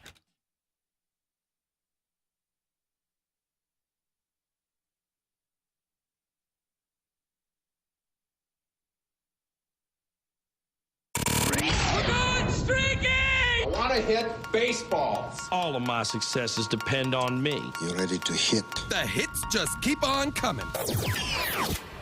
And his first big league hit is a bullet up the middle. All right, let's play Beat the Streak here in the Fast Lane on 101 ESPN. Got our guy Andrew back. Right, Andrew? Andrew? Oh, yes. Andrew. Yeah, I mean, you got to clarify which Andrew you're talking to. Andrew, listener Andrew, how are you? Doing good. How are you? All right, good, my man. Andrew Marsh, what do we got for standings here? Yeah, so our other Andrew is actually leading the pack right now with 1. He is tied with you, Anthony, who you had Lars Nootbaar yesterday. He got a base hit. Unfortunately for Jamie and myself, we did not get hits. Paul Goldschmidt did not get a hit. Jorge Polanco did not get a hit. I'm sorry about that, guys. All right. Well, here's the order. Listener Andrew, then me, then Marsh, then Jamie. So, listener Andrew, go ahead. Who would you like tonight? I'm a Jordan guy. I'm going to go with Jordan Walker. Okay. I'm a Tatsui guy, so I'm going to go with Lars Taylor Tatsui Nootbaar. So I'm going to go Newt. Marsh. Yeah, I'm gonna go with Tyler O'Neill. Okay. Oh wait, no, he's not even in the lineup today. No, that's right. No, pick's a pick. You know what? I'm at 0 right now, so it's not that big of a deal. I'm gonna go with the pride and joy of the fast lane, Taylor Motter. Mott sauce? The Mott sauce. All right. I am going to double down with Nolan Gorman. Okay. Please. Boy, we all took Cardinals. That's a bad omen. The Twins, they don't hit lefties all that good. Matthew Liberatore's pitching. It could be another instance of what happened against the Brewers a few months ago. It might. Let's hope. Yeah. Mm-hmm. Or batting practice. Listener Andrew took Jordan Walker. I took Lars Nootbaar. Marsh took, after he said Tyler O'Neill, figured out wasn't in the lineup, he took the Mott sauce, Taylor Motter. And Jamie took Nolan Gorman. Andrew, good luck, man. Thank you, guys. All righty. There you have it. There's Beat the Streak here in the Fast Lane on 101 ESPN. Time for the biggest question of the day. It's time for the Fast Lane's biggest question of the day. All right, gentlemen, we did not get to this earlier in the show, but do you believe that the Cards end up changing their model after everything that's gone on this season? I think they need to. Now, it also depends on what model you're talking about, Marsh. You're talking about from a spending model, a building roster model. Don't you think that all of those pitch to contact model go hand in hand? I guess so, sure. So if we put everything just kind of in the same melting pot, yes, they need to. Jamie, I'll go back to what I said before. If they continue to operate as we just need to outrun the other 4 teams in the National League, they will not improve. I don't mean they won't improve on what they've done this year. Yeah. Because that approach has led to many playoff appearances under Mo. But we've brought this up before. Dude, you're only playing one team every year in the NL Central. That's it. And they've all rotated. It's the Brewers right now. It's been the Brewers for the last several years. It was the Cubs at one point. It was the Reds for a little bit. It was a 2-year spurt. I think it was the Pirates. But it's typically only one team that you've had to outrun. Yeah. I'm sorry, in the grand scheme of things, you're really not accomplishing much. They need to change their approach to say, how can we improve to the point where we can get in the same hemisphere as the Atlanta Braves or the LA Dodgers? Because if you don't change that approach and you're merely looking at the NL Central, then you're going to continue to say, we need a catcher, we got a catcher. We need one starter, we got one starter, we're good. And you're really not going to make wholesale improvements. So my answer to that question is yes, you need to change your model. Is the question, will they change the model, or do we think they need to change the model? Which one is it? Andrew? The question can be whatever you would like to be. Well, but I'd like the official question, please. The question is, do you biggest believe... question of the day, I'd like to get the real question. There you go. You got the luxury of having the real question, Anthony. It's not... I don't know if I did. He didn't. It's not, do you believe they should? It's not... it's not that question. Okay. I think we believe that they probably should. The question is, do you believe that they actually do? No. Oh, no. God, no. No. No. I think God, no. They try to, and they feel like they're getting risky, but they're really not. You know what I mean? Like, ooh, look what we did. It's so different this time. No, it isn't. Like, I could see them. Can't you see the Cardinals as like that? We need a catcher and a pitcher. We went out and got a pitcher and then a catcher. Exactly. Can't you see the Cardinals as that that really safe guy? That really safe guy that is he likes his routine, you know. Get a wife, girlfriend, whatever, but he's got the same routine. There's a movie like that. The guy's like gets up, he's got a shirt, brushes teeth. Every morning he's got the same routine. Folds his washcloth the right way. Exactly. He gets the 2 eggs, the bacon, the 1 slice of toast. Right. Everything's the same. Everything's the same. What movie is that? Damn it. The same guy? I don't know. The first thing that came to my mind was Steve Carell. In a certain movie where he, has a bunch of figurines in his his room, but then the significant other comes to him, right, and says, "Hey, we got to shake this up, okay? It's the same routine all the time, okay? I enjoy going to Bennigan's with you, I do, but we gotta shake this up a little bit." And he goes, "Okay, honey, no problem, no problem, I gotcha. I'm going to take you out tomorrow night." So she gets all dolled up. She's ready to go. Get her in the car. It's a surprise. He pulls up, and it's Applebee's. That is how I view the Cardinals. There's another Steve Carell. Steve Carell is very good for this metaphor. Have you seen, I think it's, not game night. It's date night. Where him and Tina Fey, they go out. Seen that, yep. They go out because they are sort of that boring couple. Yeah. They end up going out and they get wrapped into some type of, like gang thing going on. Yeah, because they pretend to be another couple, and that couple is being hunted down. So, that's what this team needs to do. Yeah. They need to branch out. They need to do something crazy. Right, and that something crazy is going to be your neighborhood bar and grill. You know what I mean? Doesn't it feel that way? I got you. Listen, we are going to shake things up. If the Cards want to shop or want to eat at Applebee's, Applebee's is a fine establishment. They're going to do something different. They got half-apps on Sundays. I'm cool with that. They're solid. They're going to do something different, go to the Waffle House and gorge yourself, Cardinals. That's what we're going to do. Do something completely different. Yeah. Something greasy. Don't go to like the mid restaurant. Like, nothing against Applebee's. No, it's not like fine dining. It's a great spot. Was there not too long ago? 100%. My daughter loved the appetizers. Absolutely. To your point, Marshy. They change up the menu a lot. It's great. But don't do that. Yeah. Go extreme. One way or the other. Yeah. Yes. Let's go to Rallies. Ever been there? Oh, yeah. Good burgers. Yeah. Rallies is a big thing up in Michigan. Detroit, they love the Rallies. So they have Rallies and there's a Checkers too. Are they the same thing? I think Checkers is, don't quote me on this. I think they're basically the same. They're basically the same, but Checkers they're not is like more Hardee's and Carl's Jr., right? Because that's actually the same thing, just a different name. Yeah, I don't think, you mean like St. Louis Bread Co. and Panera? Yeah. No, those are way different. Way different. Right. St. Louis Bredco is way better. That's right. Panera is just not quite the same. Right. A lot of people get extremely upset when you do call it Panera. I know. Extremely upset. What do you think is the most... Guys, just been an update to the Cardinals lineup. Uh-oh. Is Tyler O'Neill in it? No, Nolan Gorman's not in it, though. Oh, no. Come on. Jamie, what you are got the rules on this? Oh, you get to repick, man. Okay. I mean, we're not going to. Someone on the Twitter was like, and then Swan just tagged me in this thing. Updated lineup. I'm seeing it now. So it's Nootbaar, Goldschmidt, Walker, Burleson, all the same. Edman, Carlson. We're going all in. Oh, wait. No, hold on. Nootbaar, Goldschmidt, Walker now is sitting third instead of fourth. Burleson is sitting fourth. Edman's sitting fifth. Carlson is sitting sixth. Kisner's seventh. The Macho is 8, and then Fermin. Jose Fermin got in there.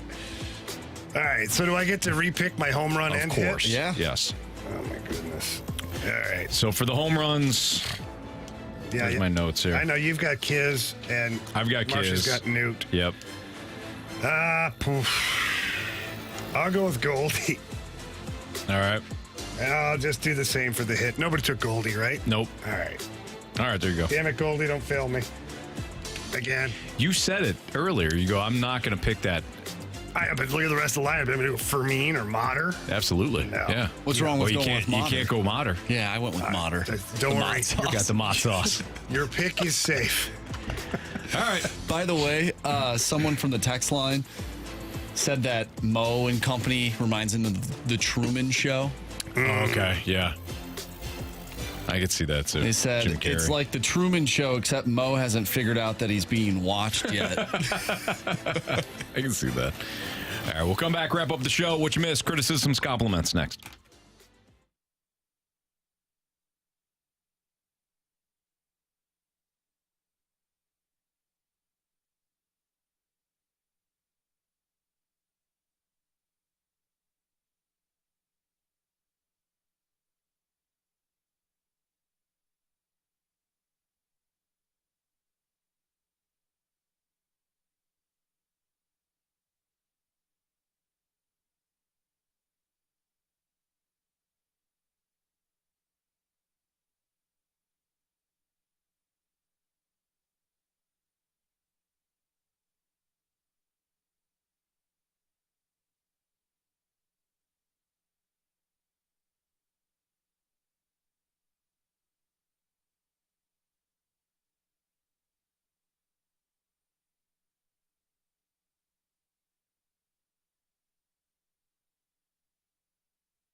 you missed anything from today's show, you can always download the podcast at 101ESPN.com or your 101 ESPN mobile app. It's all brought to you by Dobbs Tire and Auto Centers. Had a chat with Chris Kerber today. We played NFL 4 Downs as well as Contender or Pretender World Series edition. We absolutely obliterated the lineup game, and it didn't matter anyways. Didn't count because Nolan Gorman just got scratched. Your lineup tonight, leading off, Lars Tatsui Nootbaar. He's playing left. Paul Goldschmidt is your DH, hitting second. Jordan Walker is in right field, and he's hitting third. Alec Burleson playing first. He's your cleanup hitter. Tommy Edman is hitting fifth, playing short. Dylan Carlson is hitting sixth and playing center field. Andrew Kisner is behind the dish tonight. He's your eighth hitter. Taylor Motter, the Mott Sauce, is the eighth hitter. He's playing third. And Jose Fermin is your second baseman. He's hitting ninth. Matthew Liberatore will face the Twins, Sonny Gray. So there you have it. I got a question about Mott Sauce. Is that the applesauce? Is that where you got that from? Yeah. That stuff's pretty good. Yeah, it is. It's pretty especially good. like the cinnamon. Yeah, with the cinnamon. I like the strawberry ones. Do you? I do. I like it straight up, guys. If I want applesauce, I want applesauce. That's it. No other crap in there. Do you not season your meat? Quite often, actually. Yeah, why wouldn't you season your applesauce? It's not a the little same. cinnamon. Some of it needs to just be left alone. Yeah. Gotta spice it up sometimes. Okay? Yeah, tease around. All right. Marsh, what do we got for criticisms and compliments? Yeah, Anthony, I think Ranthony actually came out around the 3 o'clock time today, and the 636 texted in saying the Reverend is preaching. I don't know if it's a compliment or a criticism. Either way. I think it's a compliment. Made me laugh. The 314 Mission says, accomplished. Anthony Stalter, king of metaphors. Ooh, thank you. Probably talking about the grocery store. Probably the grocery store, or maybe the Applebee's. You know? Maybe. Huh? Huh? Never know. I like to mix in some metaphors. You know, it all makes us feel like we're a part of things. For sure. This thing called life. Not all of us, Jamie, can play the National Hockey League level or the Major League Baseball level. Why are you sliding me now? All of this have grocery shopped, and all of us have gone to the Applebee's. Yeah. So, sure. I'm getting really hungry. Yeah, me too. Really hungry. From the 636 compliments, nice to see Anthony going on increasingly critical rants about the methodical destruction of our great St. Louis Cardinals franchise. Looking forward to more. You're welcome. Anthony, you're a popular guy today. I guess so. I'm happy for you. Thanks, Jamie. I am. Thanks. Honestly. I still don't know if all these are compliments, but I'll take them as such. It's how you view it, Anthony. That's true. That's a good point. It's in the eye of the beholder. Absolutely. There you go. By the way, from the 314, the movie that I believe you were referencing last segment about the guy who just does everything the exact same is Free Guy. That's according to the 314. That's with Ryan Reynolds. And he is the dude that dresses the same. He does everything the exact same until because he's a video game. It is essentially, yeah. What do you call those characters? Not NPCs? Yeah. Role playing. Role playing? You're thinking of something else. Yeah. Yeah. NPCs? NPC is like a computer in a game. The computers. But he's one of those guys. He does the same thing. Yes. Like the guys, they'll just like walk back and forth. And right. You make a Sims game. Everybody in that game are all NPCs. Okay. There you go. So. Yeah, you know me. NPC. You know me. Great reference, by the way. Have you ever seen Free Guy? So that because if you haven't, you probably aren't talking about that guy then. I'm talking about something different. Yeah. But it's okay. Yeah, I don't know if you'd like the movie. It was all right. It was okay. It was all right. Oh, you saw it? Yeah, I seen it. Oh, that's right. You have kids that would probably. It was on. It was at one point it's on Disney Disney. Plus. Yeah. Yeah, it's on Disney Plus. Well, Kristen and I watched it. I'm like, I don't know why this is a Disney movie.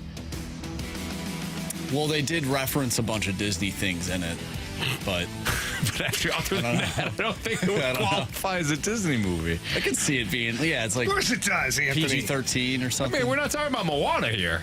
No. There's plenty of violence in that movie. NPC is a non-playable character. There you go. So, a computer, essentially. Oh, N. N. What do you think I was saying? M. No. Okay. N is in Nancy. Yes. Gotcha. For the 618, the only team Paul Goldschmidt has never homered against is the Twins. Good luck, Jamie. Oh, no. You know what? That plays right into my strategy. Because Goldie yesterday should have knocked the crap out of the ball, and he didn't. So what's your point? I don't know, Anthony. I'm trying to find the silver lining here, okay? In fairness to Jamie. All of us can be the reverend, okay? Like my guy. In fairness to Jamie, he didn't want Goldie. I didn't want Goldie at all. You said it. You're like, I am not going back. I'm not going to Yukon Cornelius tonight because he let me down yesterday. I couldn't go with Jose Fermin, though. I'm sorry. Oh, right. Just wasn't Fermin.